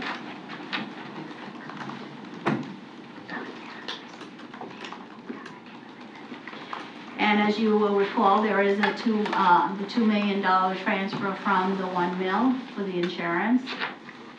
So that's identified there. Sale of land and equipment, that's, you know, when we, the property that's brought at each board meeting where we write off those, the equipment. And what we do is some of it is repair, is saleable and some of it is junk. So that's where we would record those dollars. And of course, any loss in insurance loss recoveries that we do obtain during the year for accidents. So that's where we come up with the 328,459,020 total revenue. Okay, now we're going to speak about our expenditures. And as you know, there's a listing of how the identification of how our funds are distributed out to the schools and the cost centers. There are several areas that are looked at, but the main categories, of course, are the funding goes to our schools and our cost centers. We try to target we do target all of our instructional programs primarily. There are some categorical programs that are specific that you've got to spend those funds in that category. Otherwise, you cannot not spend it in those categories. For instance, instructional materials. You've got to spend the funding that comes in from the state directly for instructional materials. I can't use it for anything else. you know, TSIA, teacher salaries increase. That has to go for salaries. And what else? I don't think I'm going blank. Reading has to go for reading. I mean, there's specific categories that we must use those funds for.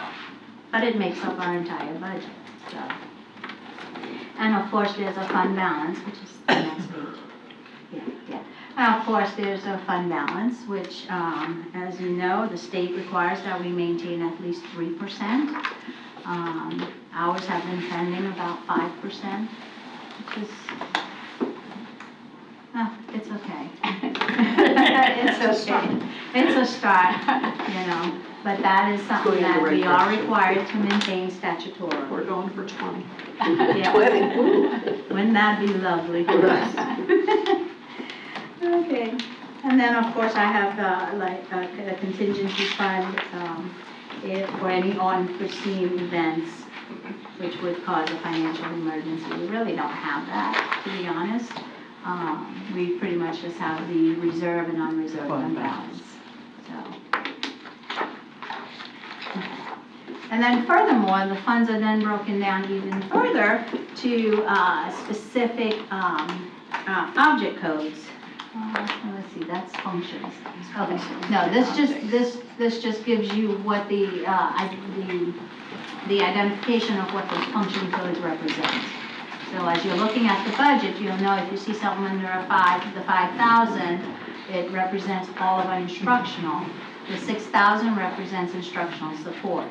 And then everything else is other, which is the community services, our general support, which is like the superintendent's office, my office, board members, and then we have some other program charges that's where we are required to record it.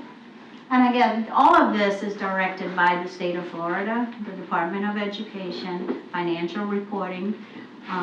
They produce it's called the Red Book, and it has specific accounting codes that we must abide by. So our system is set up to identify those categories. Okay, so next, let's go. All right, now we get into the meat of everything. My headings are right, good. All right, so now we get into those functions that we just spoke of. And what you are looking at is the audited 2021, what we spent in that fiscal year. As you know, each year we are audited by the Auditor General and or by an outside auditing firm. And this is done annually each year. So the 2021 has been completed and the audit is final. So these are the numbers that you'll see in that audit report that I bring to the board annually as well. So, and then of course you've got the unaudited final, 21-22. But we're still trying, there are still entries that are still being made at this point. We haven't really totally closed that school year yet, so these numbers could change between now and the September meeting, because there's still a lot of entries that we need to make. But it gives you a picture of really what we've spent thus far for the different categories of instruction versus the board versus administration versus facilities. And so you can see how much we've actually, and it's consistent. If you look at those numbers, you can see the consistency. We haven't really increased that significantly, other than you will see the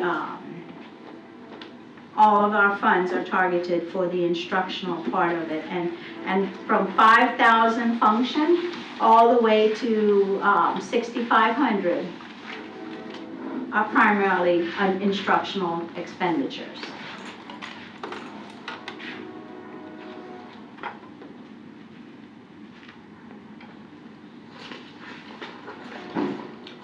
Got any questions on this page? No? Okay. Let's move on to the next category of object codes.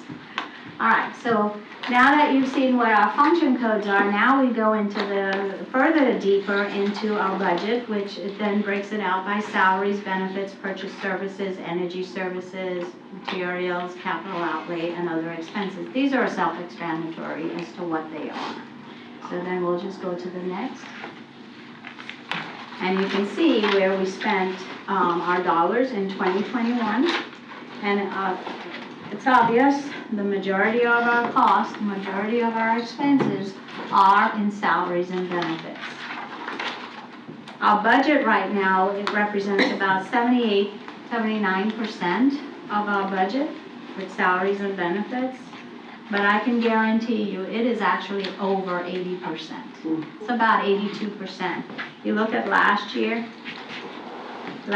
expenditures in 21-22, you know, we've spent a little over 82%, but that includes a lot of the extra dollars, positions that we add during the year, any of the additional extra duties, any extra things that are not represented right now. What you're looking at right now is the allocation document that we have approved. And as you know, there are changes that will come. You know, once school opens, you never know. Movement of teachers, adding of teachers, all those things could impact this budget.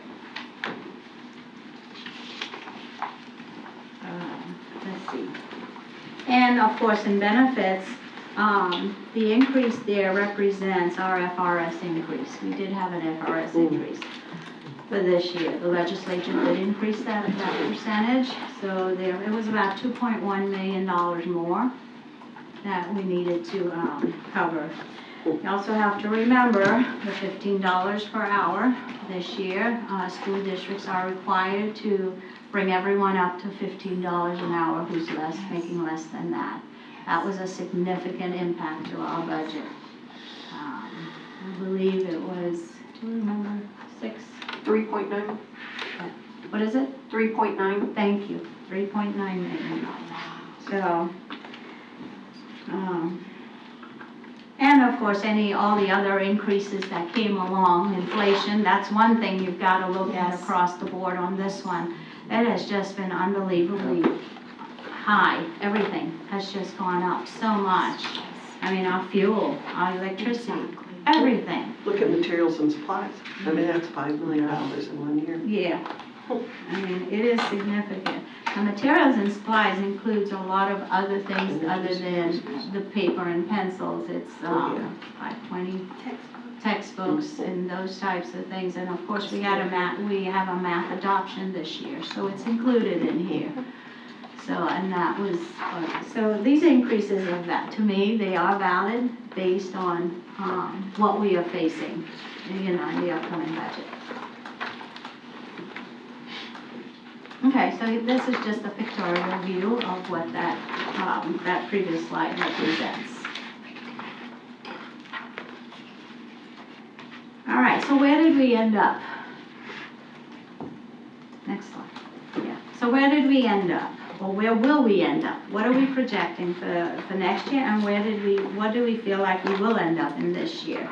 As you can look in the 21-22 primarily, you know, you can see how much we brought in revenue. We brought over our fund balance from the prior year. Take away your expenditures, your budgeted expenditures. So we'll expect to have about a $28.9 million fund balance, of which 5% of that is about $14.9 million. So we're hoping to end up with a 5.01% fund balance. Like I said, we haven't closed the year yet, so we're not, you know, we're still trying to ensure that that our fund balance stays intact, and but we're looking at about $30 million in fund balance. For 22-23, again, using those numbers for fund balance to roll over to the new year, we're thinking about bringing in about $321 million, $322 million in revenue, and of course our expenditures is about 333 million. One of the things I will say is that typically you do not spend more expenditures than the revenue you're bringing in. And obviously, we've been doing that, consistently. Which, you know what happens as you continue to do that, it's not a good thing financially. So I wanted to bring that out so that we are all aware that we're spending more money than we're actually bringing in. So, and each time we're chipping away at our fund balance, so. So again, I am projecting to hopefully end up next year with about a 5% fund balance unreserved. So we are consistent between this year and last year with about $28 million overall fund balance as of June 30th. Okay, next. And here's a pictorial view of that fund balance trend of where we've been. The FY22, I know you would expect that to be a little higher. However, than the prior year, which is about 4.99 rounding, it's really 5. But the calculation is based on the revenue that is brought in. So your fund balance is based on your revenue that is brought in that year. So, and that's why the graph looks the way it does. Okay. And trust me, it is going up. Alright, so then part of our funding is the 1 mil. The 1 mil is general fund. But what I did in order for us to be transparent is to pull out what the 1 mil represents. How did we spend the 1 mil? So with that, let's move to the next. Okay. Basically, this is how the 1 mil was spent in the last 3 years. For, of course, 2021, we spent about overall $6.6 million. Facilities, of course, safety and security was 1.6. Operational plans is 4.2. That 4.2 represents our police force, our locksmiths, and our guardians. Last year, 21-22, we spent about 2.4 in facilities and acquisition, which again is safety and security of our schools. About 4.6 in the operation of plants, which is consistent with the cost of the prior year for our police department and our guardians and of course our locksmiths. So we spent about 6.2 million. This year we are projected to spend about $8 million in safety and security, $5 million for the police force, which includes the guardian and the locksmith. And of course, there is one additional in 7,800, which that's transportation.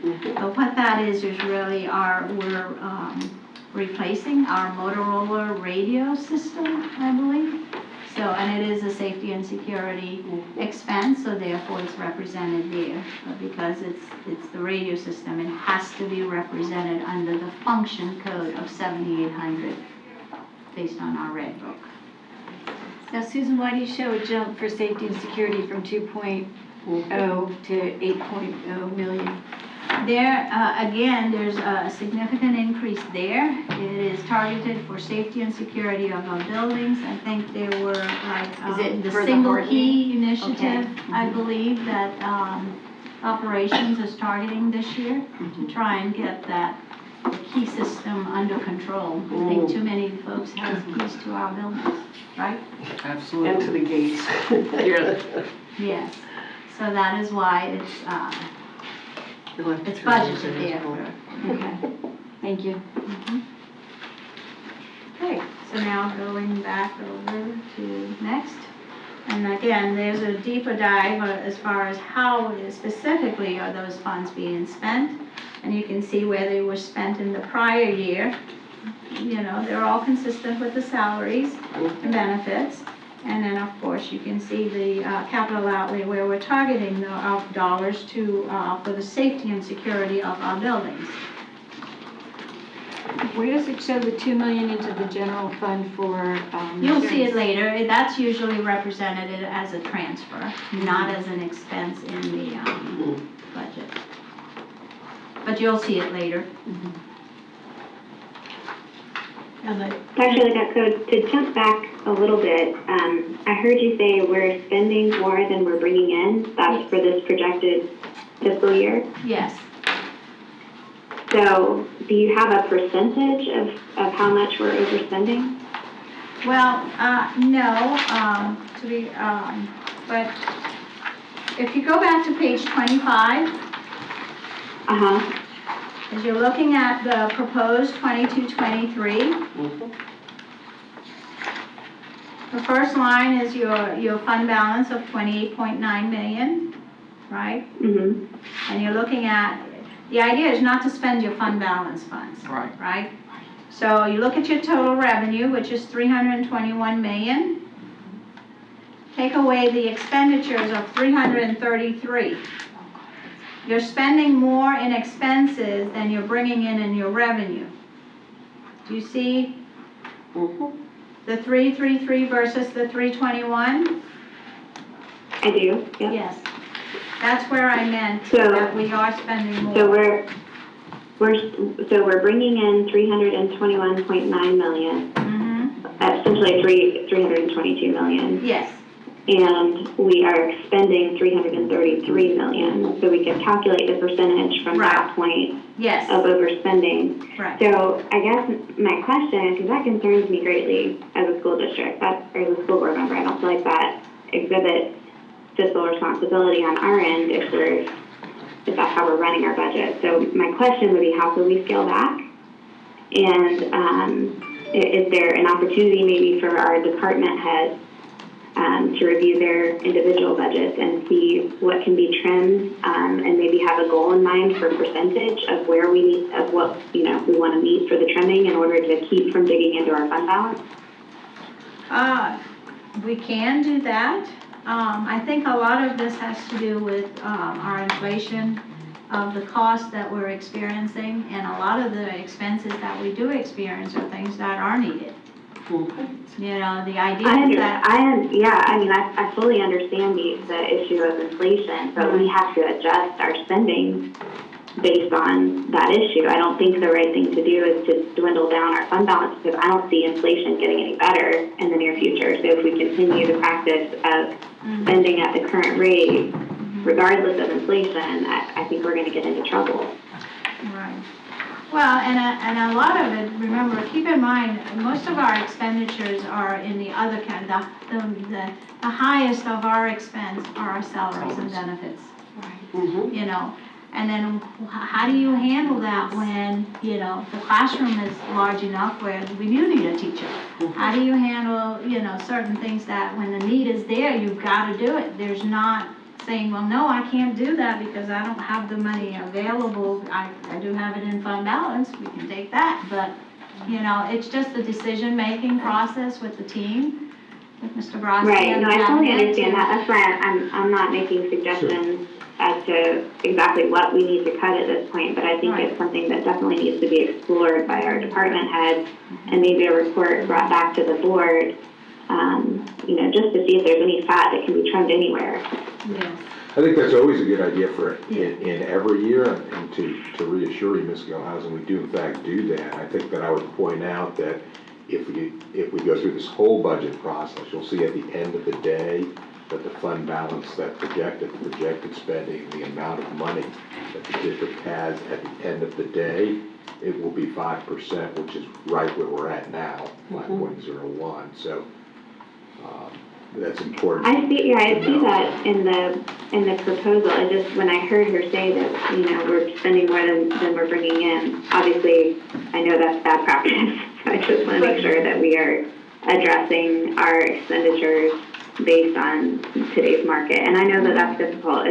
It's hard for a lot of families right now who are on a fixed income and groceries keep getting more expensive, and those are the families who provide this revenue to us. And I think that if they're having to make cuts and go without to pay their bills, like it just, to me, as a school board member, our accountability is to the public. And I think we need to do everything we can to make sure we're exhibiting fiscal responsibility here.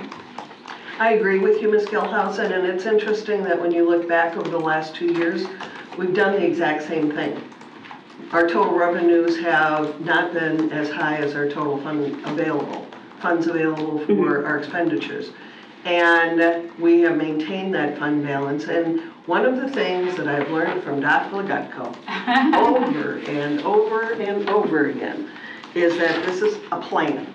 This is a living document that literally changes from day to day. And what our proposal is right now is to plan for the contingencies that we see over the next year.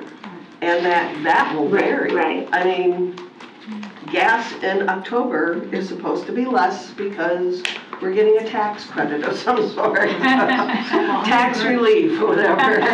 But I mean, those are the sort, and I mean, truly, this is a picture of what is needed to run this school district as well. And it's a realistic picture. Right. So, but I agree. That's, No, I we need to look at it, but it's also, entirely.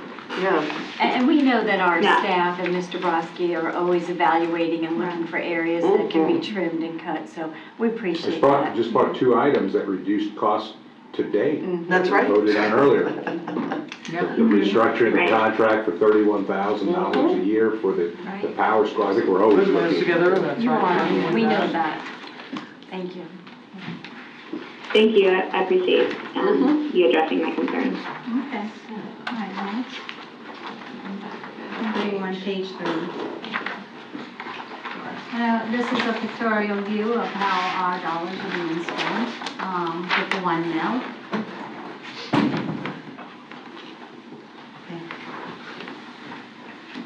A summary where we ended up with the 1 mil, and you can see the transfer there.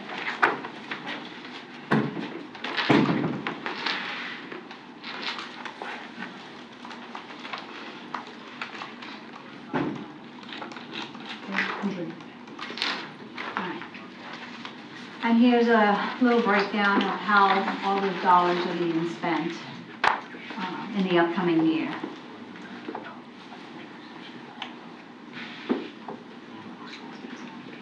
Okay, all right. So now we get into our debt. Typically, again, our debt service primarily supports our bonds and our COPS issue, a certificate of participation. So, let's see, I think, okay, so what I have is really our summary. What we spent in 2021, about 6.8 million, 21-22, 6.8 million of our funds go towards the debt. And 22-23, we are expecting to spend about the same amount.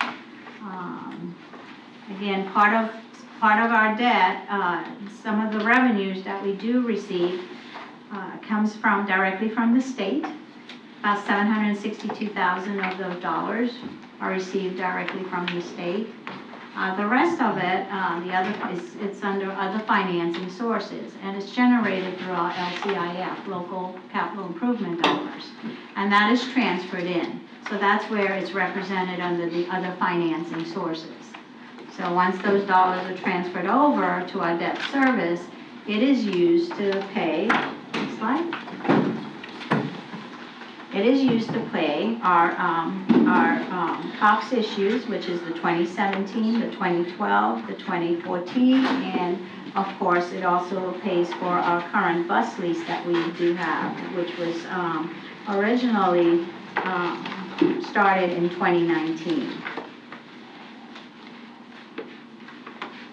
That's really good on the bonds for the schools that we're down to. They're coming down. Number one, drastically, Significantly it's such a high. large number.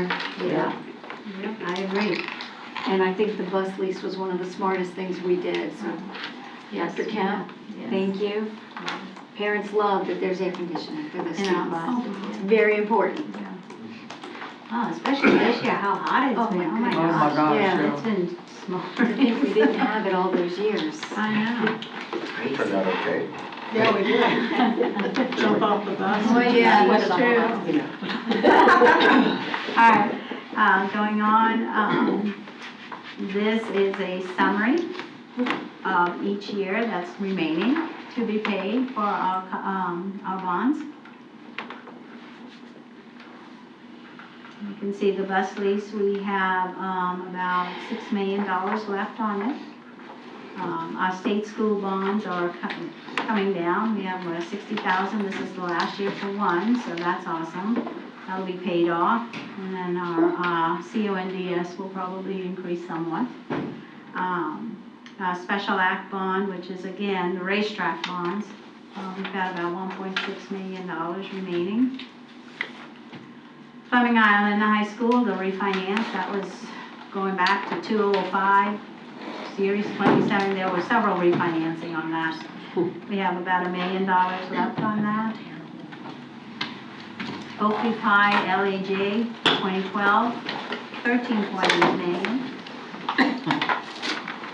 Ridgeview High School, we've got about $10.4 million, $10.5 million left on that one. It was 2014, but all of these were refinanced from the original Amount. And really, refinancing, of course, everyone knows is a way of trying to reduce that debt, the interest It's that the we're interest paying. rate changes, yeah. Yeah, so for this year, we will have an expense of about $7.7 million.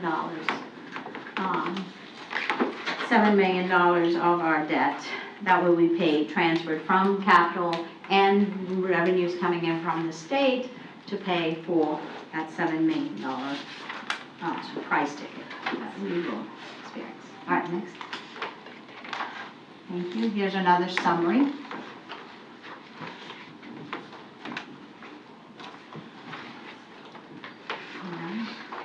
So you can see what the principal is and what our interest is that we will be paying. Okay? Next.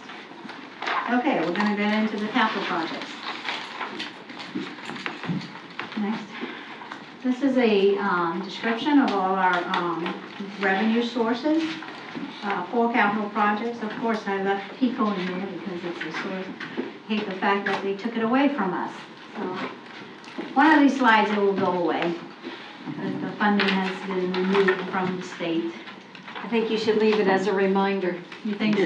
Well, that was the reason I left it there. And you see I have a little stripe through there, just so folks know that we're not getting the dollars to support our buildings anymore. No. The state, the legislature actually took that funding away from us.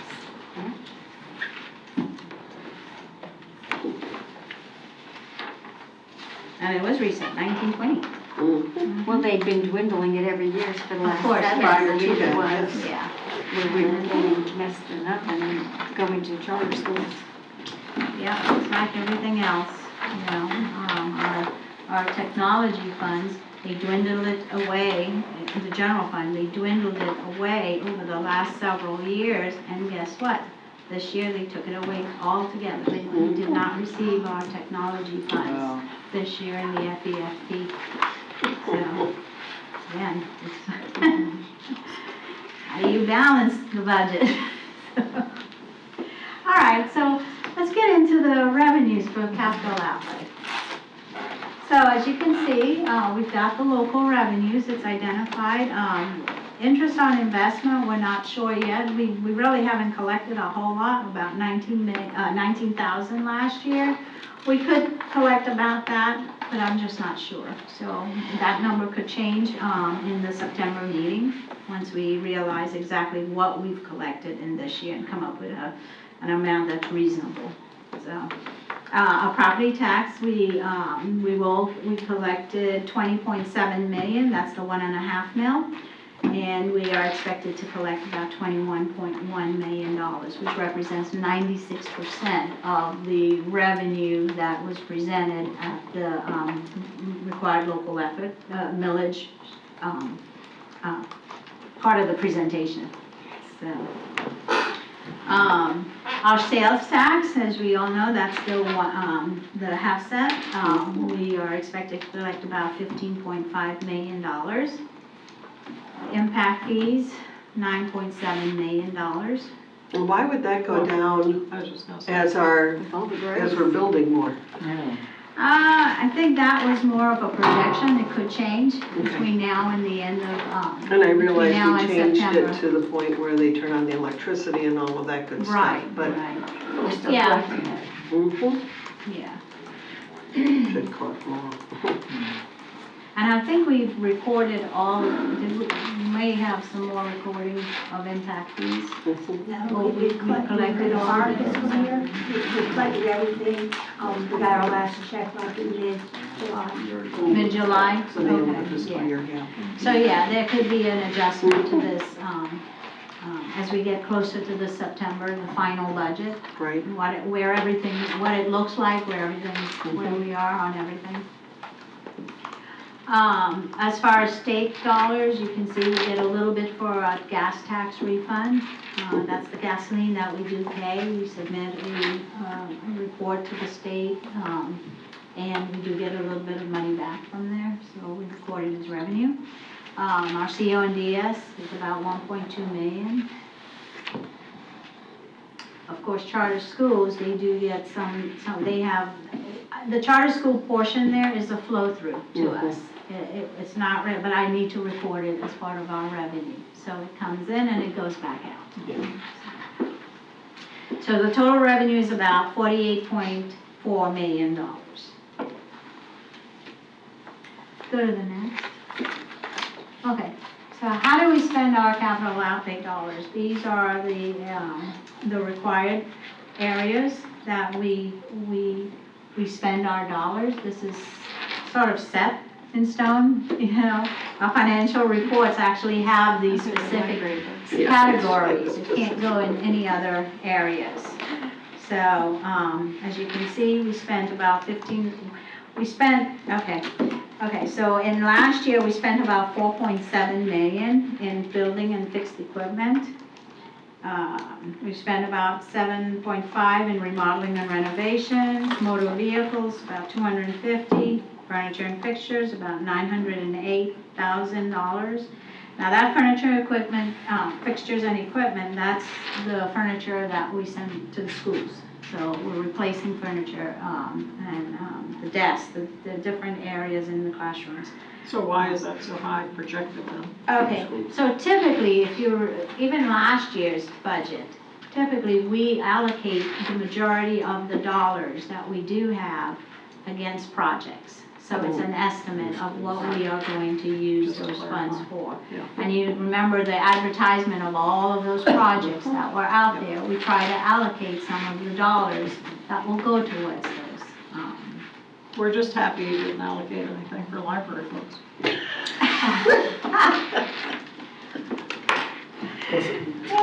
Plus it'll be much higher on a build year when you take a look at, we're building new schools. Right. All costs increase when we build new schools, from personnel, salaries, security, facilities, operation of plants. Cost overrun. Yes, ma'am, all of that happens. So when you take a look at, I just want to point out, before we leave the debt service, when you take a look at the existing debt service that we're still paying, and then you take a look at the growth that we're all experiencing and what we're going to be forced to do in the next couple of years to probably acquire additional debt, it's a great concern.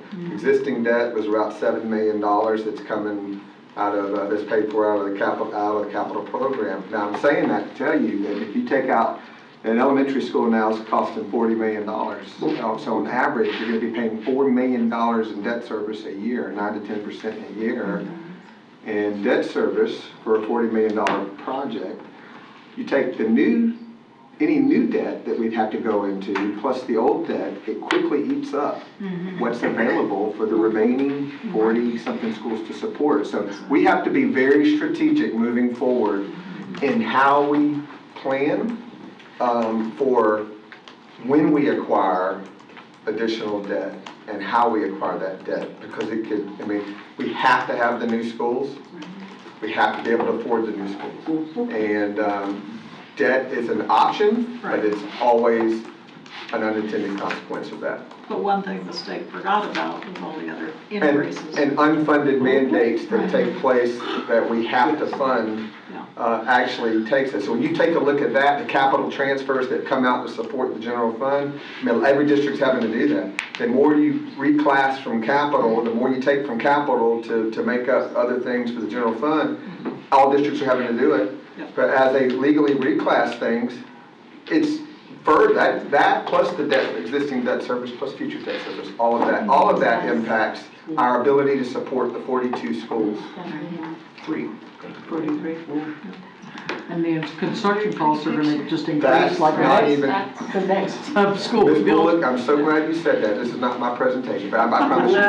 Let me say something to you. Out of all, the number one, the single most critical variable impacted by the pandemic was cost of construction. It's the only capital program revenue has remained the same throughout the entire, other than safety, security, and some money for disinfectant and sanitizers and foggers and hey, listen, capital program funding has not changed. It has remained the same, but construction costs, supply and demand, the number one variable from the pandemic, we've had no federal relief from that portion of.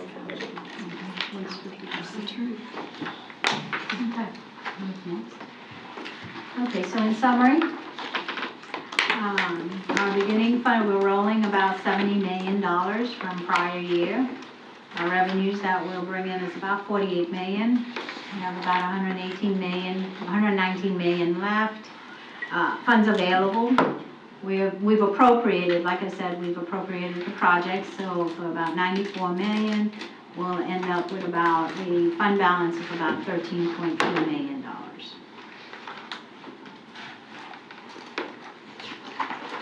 The transfer is equates to about $11 million.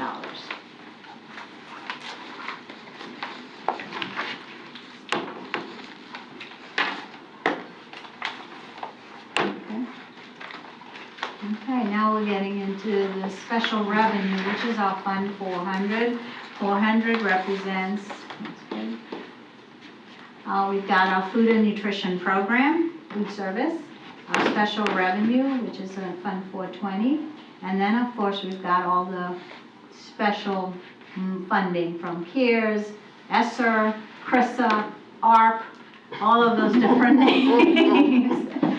So, and of course we are required to identify those funds in a specific fund number, and the state identifies those numbers for us. So I sort of put those numbers there for you, so you'll see, if you were ever looking at one of my expenditure reports, you'll know what that means when you see it. Okay, so let's go to the next. Okay, we'll start with food service. Food service, of course, one of the things that I do want to point out on here is everything is post-COVID and post-waivers. So we're getting back to where we were prior to those events. So as you can see, in student lunches, breakfast and snack, and under local revenue, they're now going to start paying for it. So that's why you'll see there's no expenditures in the prior year because they were waived. Children were receiving the meals for free. So now we're going back to the way it was. So we projected about $2.47 million in collection.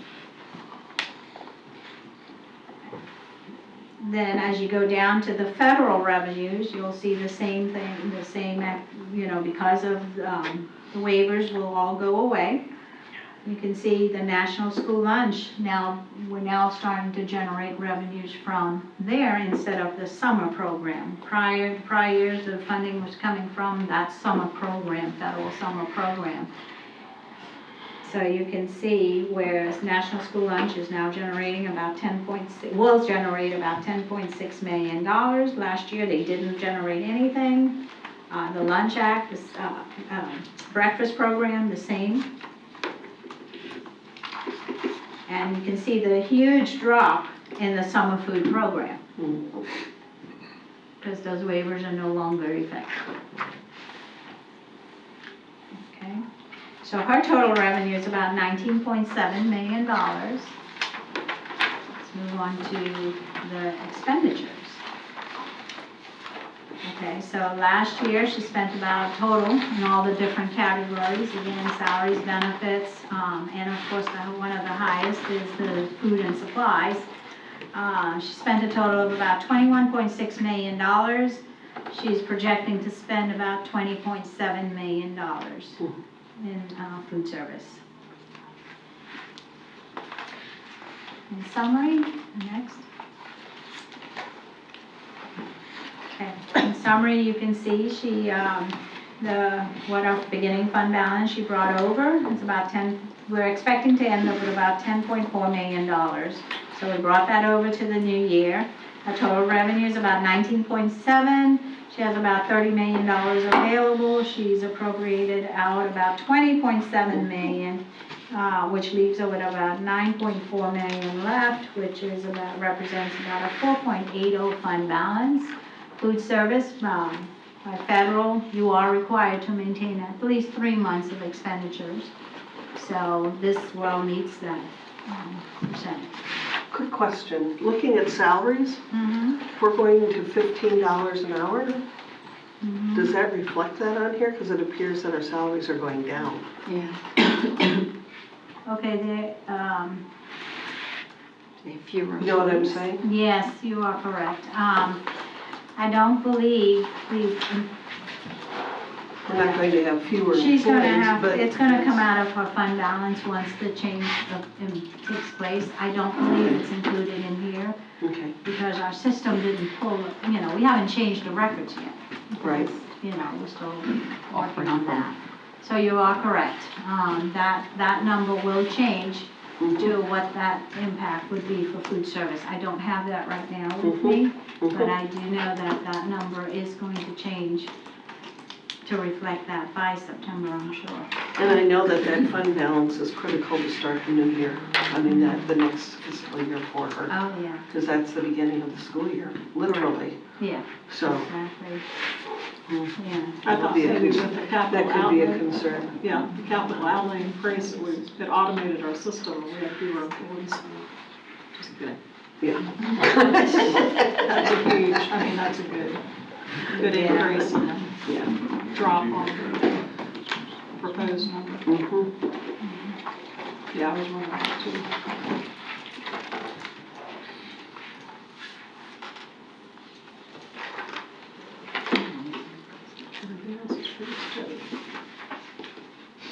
Okay, so this is the summary, again. She's at 4.80, that's going to decrease once we apply the $15 an hour.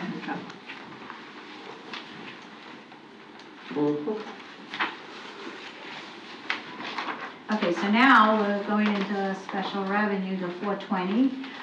In Fund 420 and 421, that is, again, special revenue.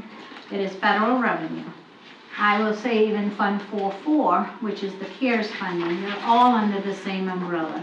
Typically, in order for us, the revenue that we receive is based on the actual expenditures that has been spent. So we don't get the money up front. So basically, we're paying for everything, and then we get reimbursed based on those expenditures. And that is done monthly. And there's balancing, of course, there's all kinds of stuff that goes on in the background. But basically, I wanted to let you know that's why you don't see a fund balance. We are not required, or we're not allowed, not required, we are not allowed to maintain a fund balance.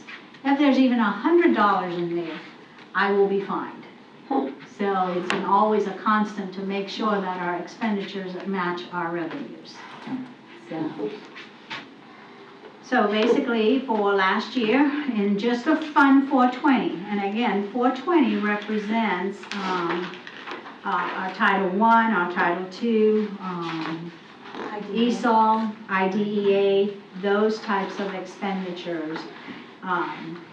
We brought in about $15.3 million, and that is the amount of expenditures that we incurred last year to date. Again, this will change because we still have one more drawdown to complete. Things left over, so this number will increase. from the $15.3 million. For projections though, based on the award notifications, we believe we will receive about $23.1 million and spend about $23.1 million.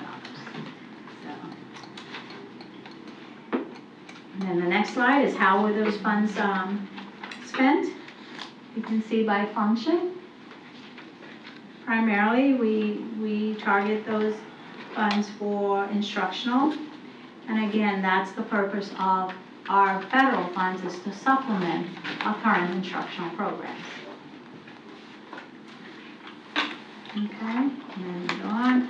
Then it breaks it out to salaries and benefits. Of course, again, it looks for salaries, that's where we spend most of our dollars. And it's primarily supplementing the current program, supplementing our current allocation program, our allocation plan. Now, going to the next one, we've got, we're reporting on our ESSER funds, or our CARES funds, or our ARC funds, or whatever you want to call it, those funds. What I did was I tried to give you all a pictorial view of all what we've received since this occurred. And then, of course, on the very bottom, it has the description of the representation of what those acronyms mean. So if you were to go down, you will see where it says the total award. That is what we received. And then, of course, I gave you all the project periods. So some of these projects have closed already. So that's why there's no funding in the 22-23 school year.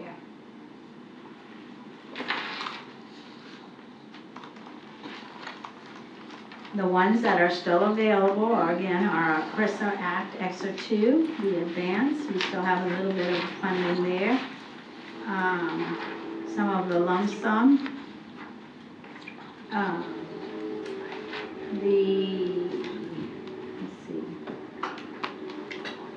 The literacy reading tutoring program, that just came, actually that came just recently, the K3. And you can see it's all specific to the areas. For instance, the technology assistance, that had to be spent specifically on purchasing technology, like either equipment or software. I couldn't use it for anything else. The civic literacy, that was specific to purchasing selective civic, I think it was materials that we purchased. So,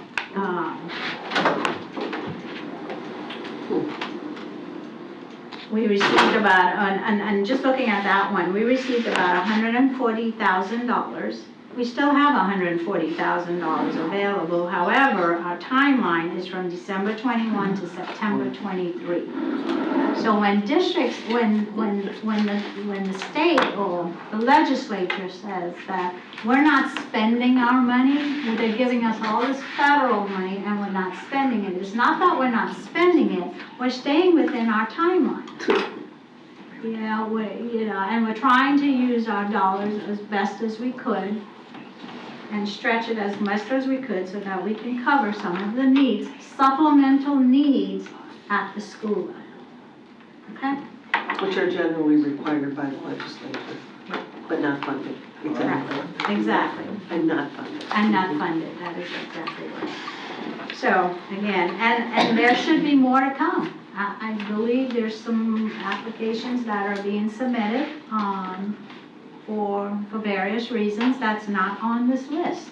You know, in September there might be a little more money coming in. So, again, so we have about $27.7 million remaining to be spent between now and fiscal year 2024. Looks like all of them are September 30th, 2024. And those are those grants that are still open. Okay? All right, so let's go to the next. So, okay, how are we spending those dollars? In salaries, you can see I broke it out by salaries, benefits, the key categories in the object line, supplies, capital outlay, salaries and benefits, of course.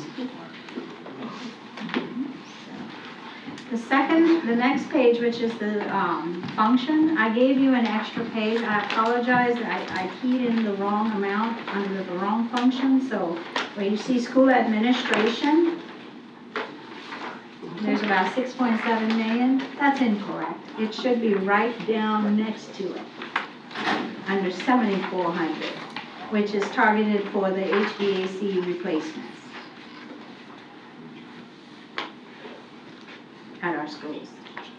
So you have that corrected page. And it'll be corrected in the final presentation. Oh, in the tentative hearing. Okay? Oh, I see, okay. Yeah. Thank okay. you. All right, next. Okay, and in summary, we're bringing in about 27.7, and we will spend 27.7 if we can. If not, we'll roll it forward and do the same thing by 2024. September 30th, 2024. All right, so let's move on to the next. I failed to ask, do we have any questions? You will.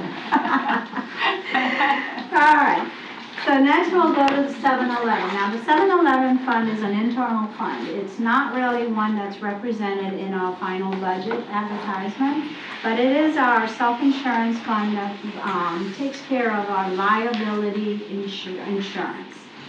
It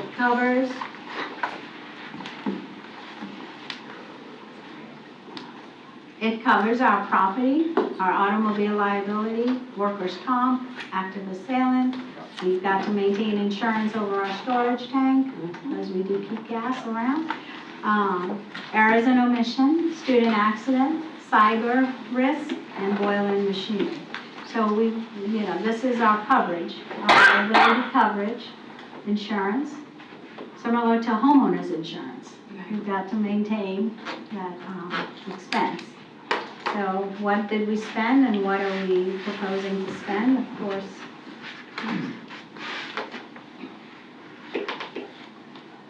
we spent about, we brought in about $3 million in revenue. And our operating expenditures were about $2.3 million. That represents our insurance, it represents our liability insurance, which of course, remember, Arthur Gallagher was here to present what that cost would be. And then it also represents part of our claims that we have through workers' comp, liability, any type of, any sort of claims that we do receive, because we are self-insured. What that means is that we are the insurance company. We pay for our claims as they occur. So our total revenue is about for next year, we're expecting to bring in about $3.8 million. And we are expecting to spend about $3.6 million.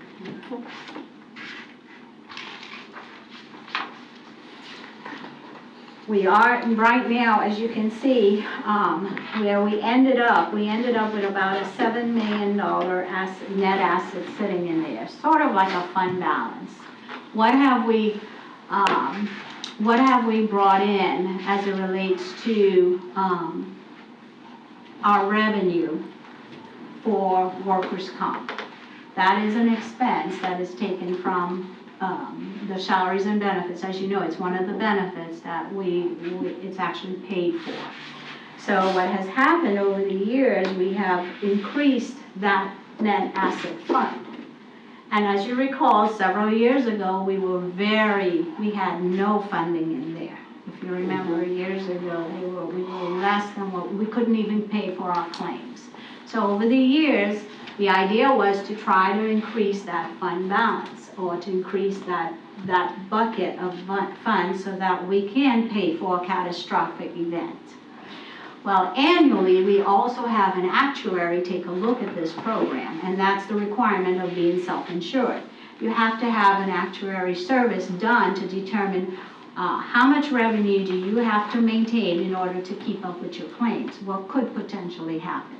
And of course, an actuary is a service that you're looking at a lot of numbers and trying to determine and project, what could potentially, hurricanes, whatever could happen, So like I said, we have had a nice balance in there. And based on our actuary, the report indicated that we had too much in there. So the idea was to try and get some of those dollars out. So what we've done is we've transferred, again, it's through a transfer, so we did transfer those funds to general fund. Part of it, it's a one-time transfer, but it is helping our general fund to balance. So we transferred about $4 million of those dollars. You can see we had a $7 million balance. I transferred about $4 million, which would leave a net asset of about 3.6, which is what is required for our actuary.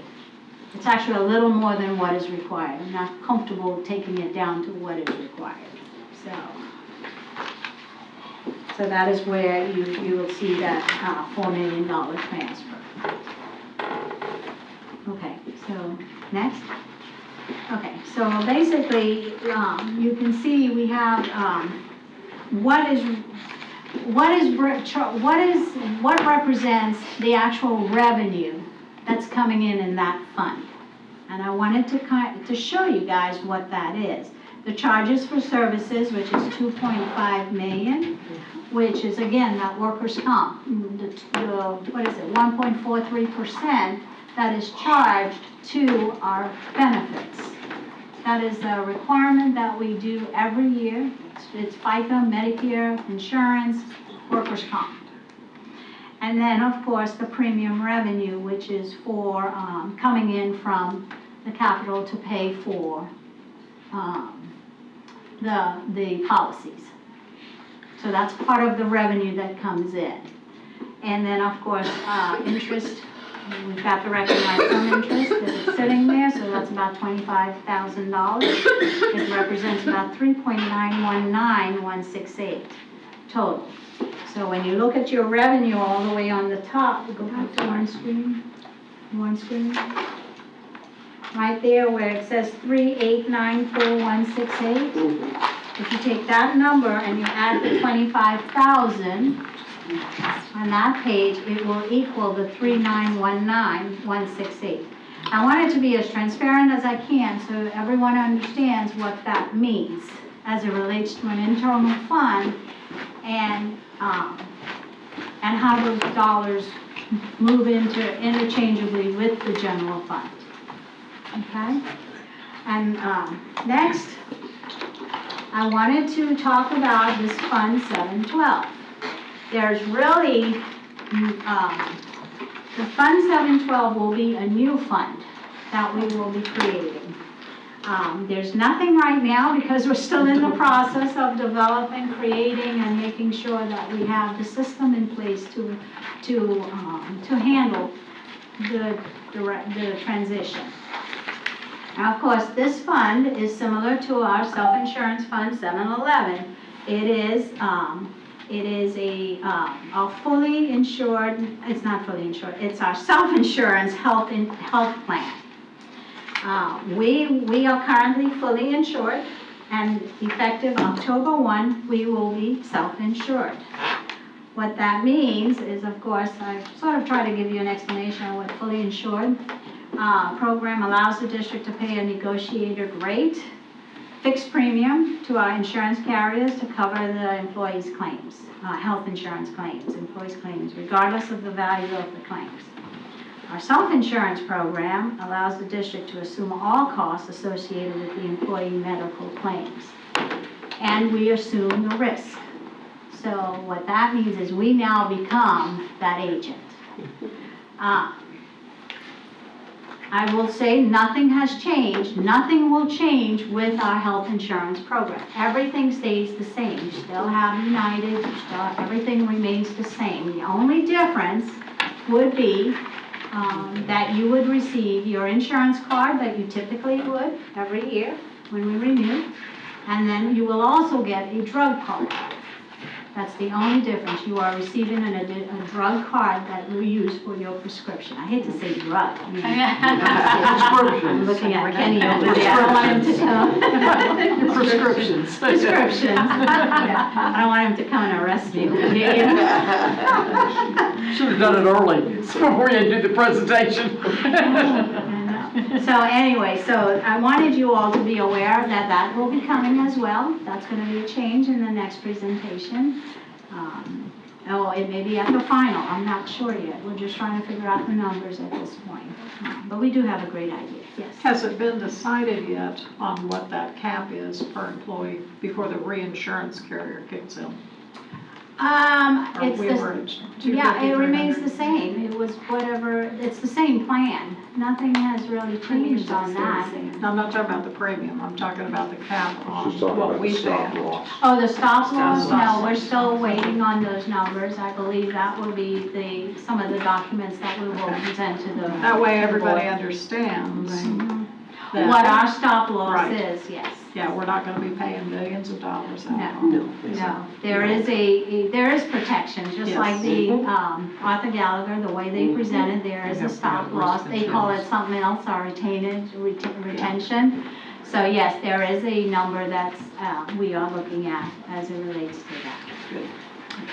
I have a question, Dr. Lugago. I know you probably won't do that right to begin with, but as our employees paying their premiums, and if it looks like we're, doing well, will we be able to allow to invest that money, if it looks like we have an abundance? I mean, I know at a no risk and easy to get out kind of thing.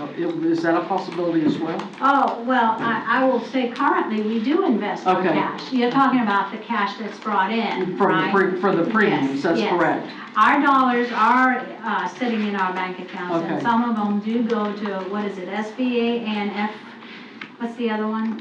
Florida Palm. Right, Florida Farm. Okay. So, very good. Trustee. Yes. So our funds are sitting in those investment Okay. pools so that we can try to generate some additional funding through the, using that. However, the interest rates are so low. Okay. But yes, any cash that comes in, we do try to invest it as much as we can so that we can generate additional funding to cover some of the expenditures, unexpected expenditures or anything that do arise. I just didn't know if there was some reason we couldn't invest our premiums, but we can do that. Yes, oh yes, yeah, it will be.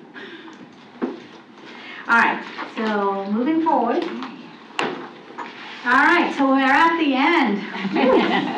We're excited. All right, so our next steps, of course, is I'm here to ask the board's approval to advertise the proposed millage rates and the tentative budget for 22-23. This advertisement will appear in the Play Today on July 28, 2022. After that, I would like to set the approval to set the public hearing on August 2nd, 2022 at 5:01. I didn't put the time, but it's there. And then to also set the final public hearing on September 8, 2022 to adopt the final millage and the budget for 22-23 school year. The end.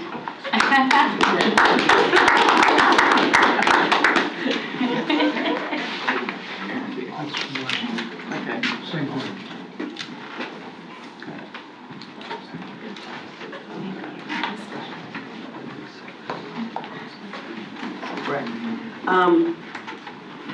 I feel like I want to skip item 5 and jump to item 6 and come back to item 5 since it would make sense. But thank you, Dr. Ledeco. We're going to be coming back to this on item 6.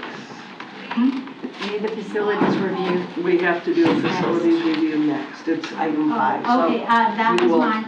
Okay, so the facilities review will be conducted at the next meeting, at the actual public hearing. Mhm. We do have hard copies of the EFPs. so you can- Thank you. Appreciate that. Thank you. Thank you. Appreciate it. And that item will appear again Down to on this one. at the next meeting Thank you. for more discussion. So Bryce, the facilities plan, reviewing it at home, I I noticed we didn't adjust the amounts for the schools, like Dr. Kemp just said it's gonna be 40 million, close to 40 million for an elementary.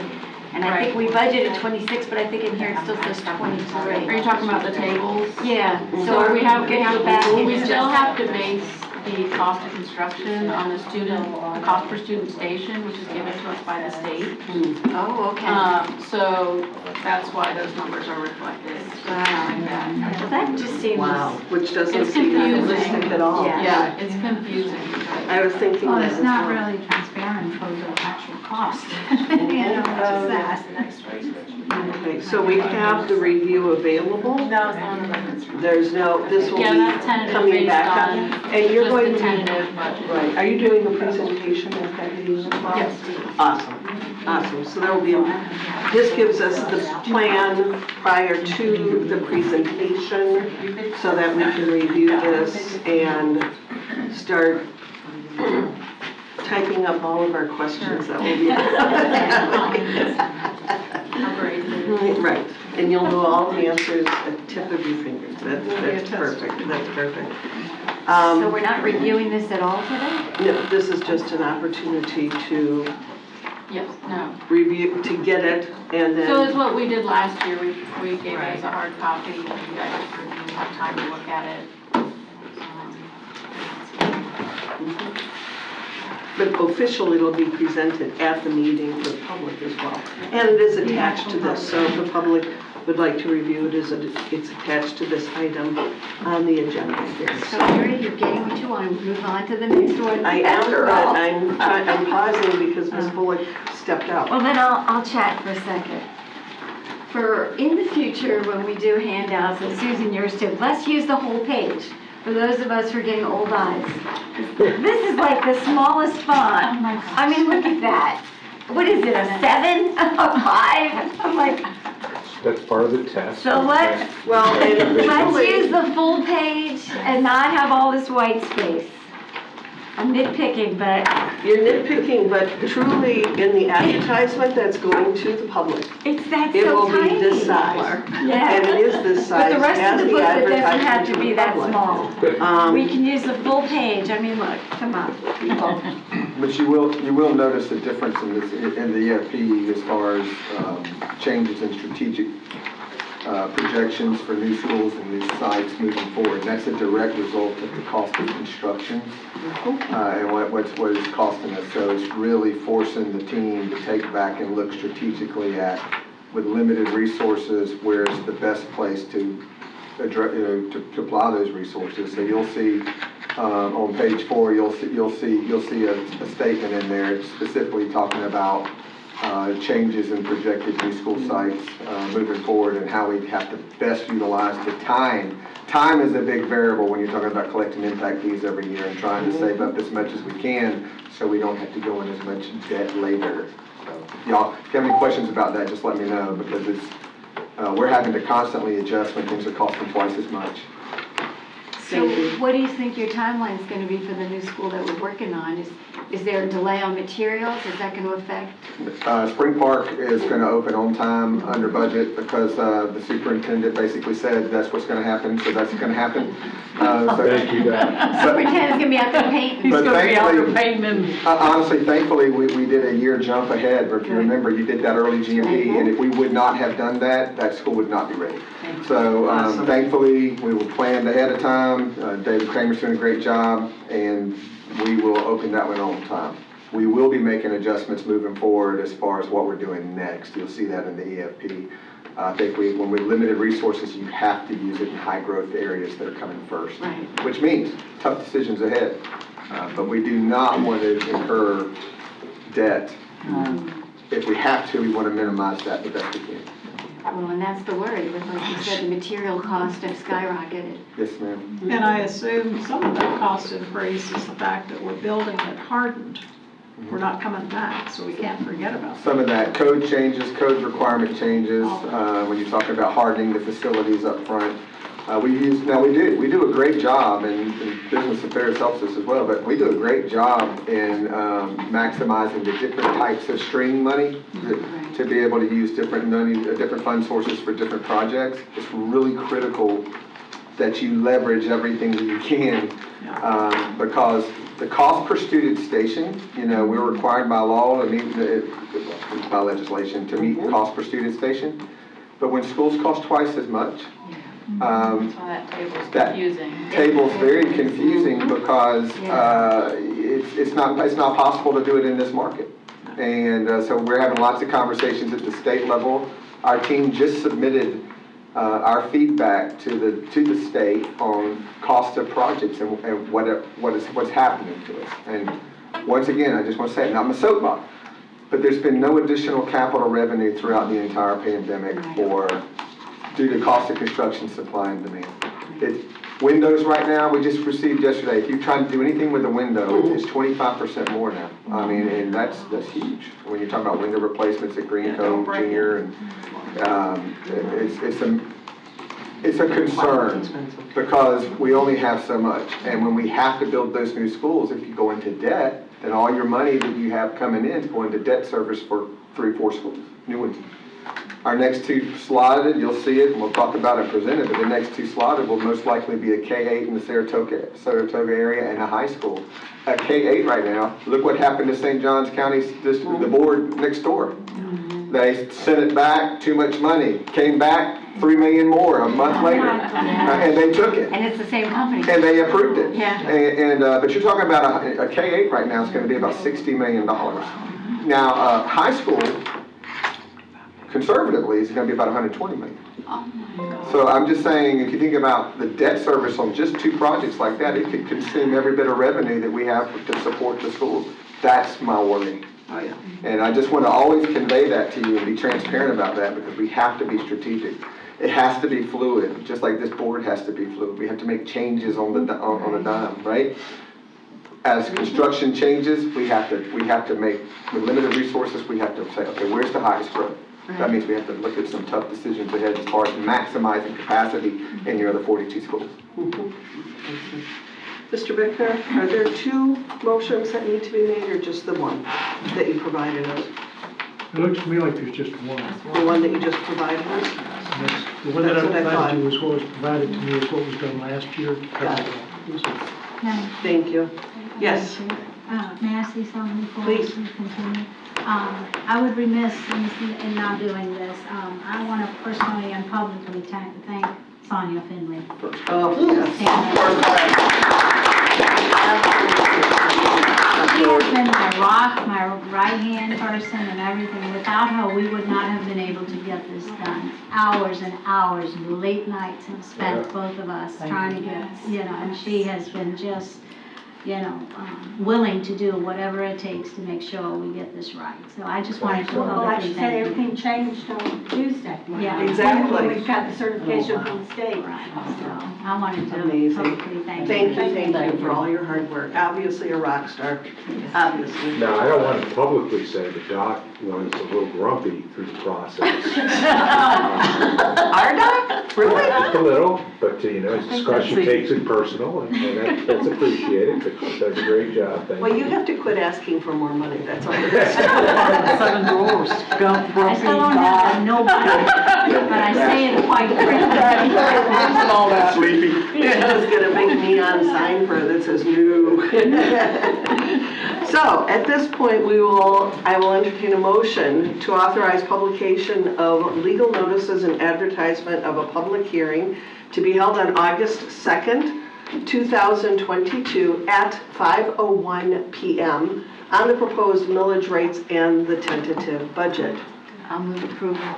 Ms. Karakis moved approval. Second. And Ms. Bullock seconded the motion. Any further discussion? All in favor signify by saying aye. Aye. Aye. Thank you, we heard you. And any opposed? The motion carries 5-0. Thank you. Thank you. And I know this is your favorite time of year, Doc. We appreciate you. Thank you.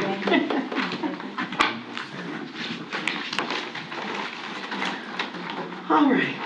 Any further presentations from the audience? I'm not aware of any. Superintendent comments? No, ma'am. You had your time at the beginning. After this meeting. Correct. Mr. Bickner, did you have any comments? It's No. not on here, but just want to make certain. Thank you. Ms. Clark? I'll make it quick. Go into some of the forums with all the elections, you start to hear some of the questions.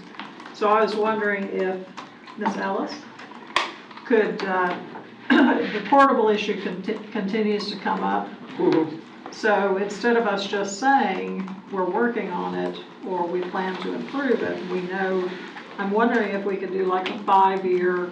I think you provide information. Some sort of. The issue with portables is, and I don't even know the price now, but the price for an 8-room classroom wing was $4 million. It's probably doubled since the last time That's more like So if you 7. want to get rid of 8 portables, you're looking at way better than $4 million each. Yeah. So that's kind of So if we're talking message. about reducing portables, Yes. if that's what we're truly doing, then, certainly we have a proposal of how we're doing that over the next 5 years and how many, roughly.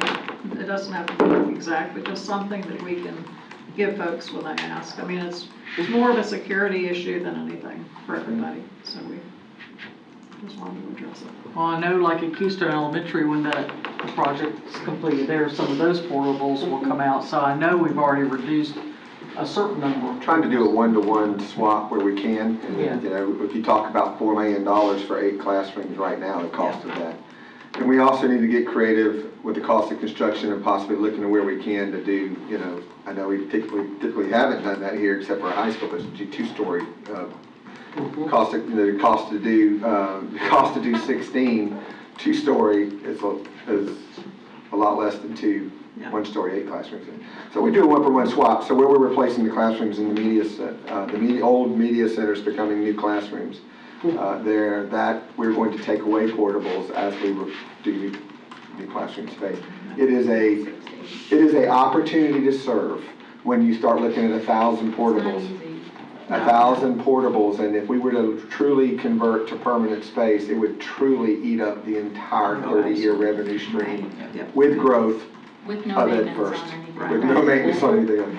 So it's a challenge, and the security challenge is the best. It's truly one of the greatest with that. And in time, hopefully when the First Coast Expressway and the Shands Bridge is all built out and everybody's stopping, and that sales tax will be able to help us accelerate more of those permanent classrooms. Awesome.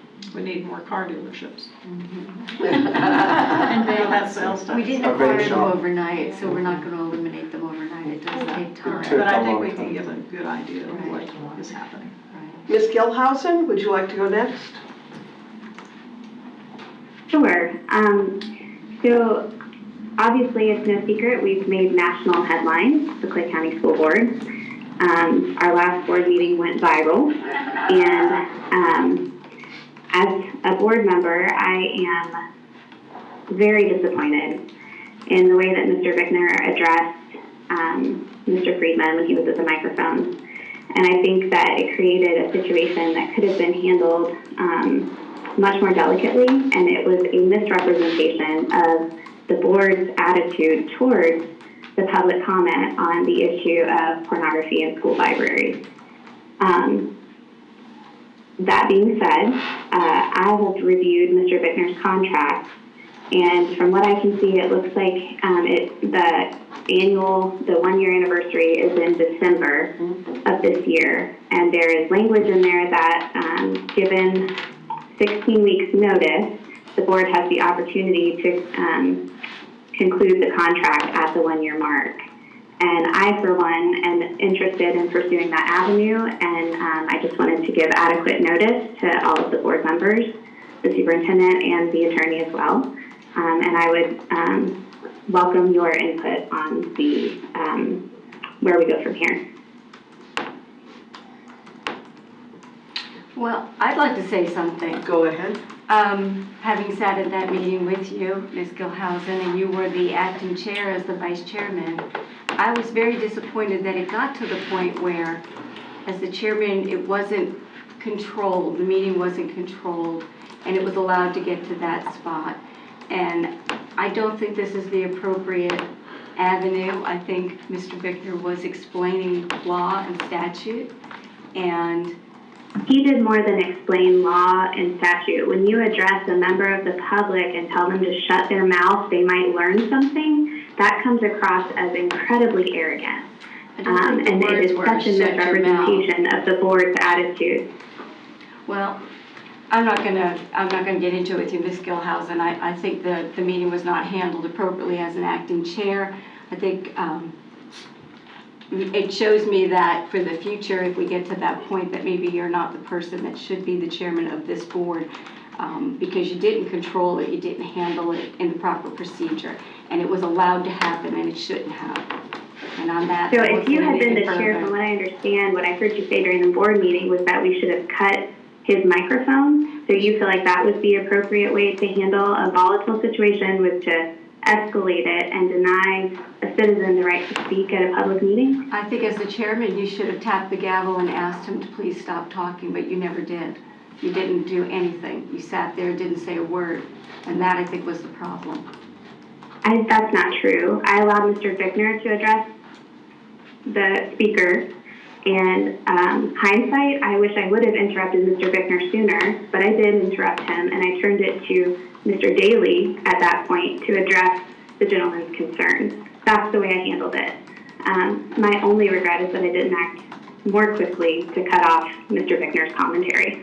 And it was my regret that you didn't handle the situation sooner, that it didn't get to that point where Mr. Bickner had to explain stuff. So I think we've said enough about it.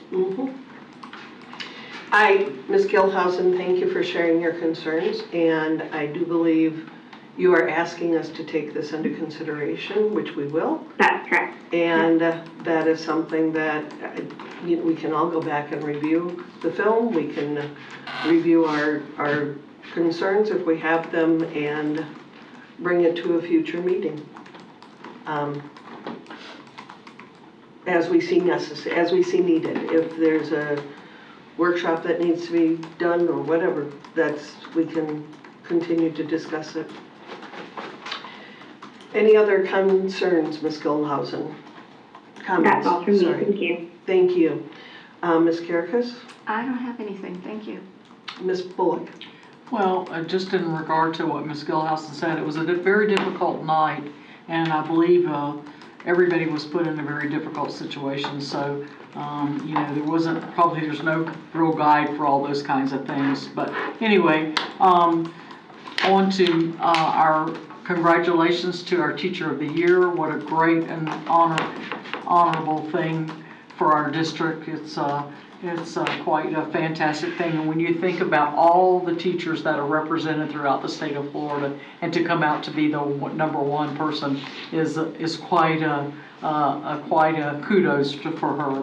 Also, Mr. Bickner, I understand that my oversight person, or one of my oversight people, has gotten a job within the county, and so Mr. Huffman, and so with that I need to look and see my alternate moving up to be the second person I have, and then I guess I have to find another alternate if that's possible. Sean Jackson, I believe, is the current alternate. Karen Lake is the member, and then Smitty, Mr. Huffman, was the second person. Now we have the alternate moving up, and I'll have to find an alternate. So if you would look into that, I appreciate it. Thank you. Yes, ma'am. It's good to see Mr. Huffman, sorry, Yeah. doing the same thing, coming back to teaching. Yeah, and he's excited. Following up on Melissa Mathis, I had taught with Melissa for a number of years at Argyle Elementary. And in watching her go through this process has been truly rewarding for so many teachers who have taught with her, who know her passion for education. One of the things that we talked about was the fact that not only will she represent the teachers of the state of Florida, but she will also represent education to people and teachers to people who are not in the education field. And this year, in the last few years, teachers have taken a beating in a lot of different areas. And she is the epitome of the type of person who will stand up for us and also share with the public what it means to be a teacher and the pride that goes into that in the calling. So thank you, Melissa, for all that you do, and congratulations again. And Mr. Broski, there are times when I wish we could just hug everyone in this school district. And what I've been seeing on so many posts from so many schools is not just the celebration of A's, but the celebration of B's and the increase in the numbers and the numbers of points and totals that each school is celebrating down. I don't care if it's 1 to 30, they are celebrating it. And hugging Dr. Cagle with a celebration of a C. But the C was higher than last year, and how the great improvements that the faculty and the teachers are doing. And here again, it takes a village. It's the teachers, it's the administrators, it's the cafeteria employees who can see that sad face coming through and checking in on those kids. The bus drivers, as the students come on board.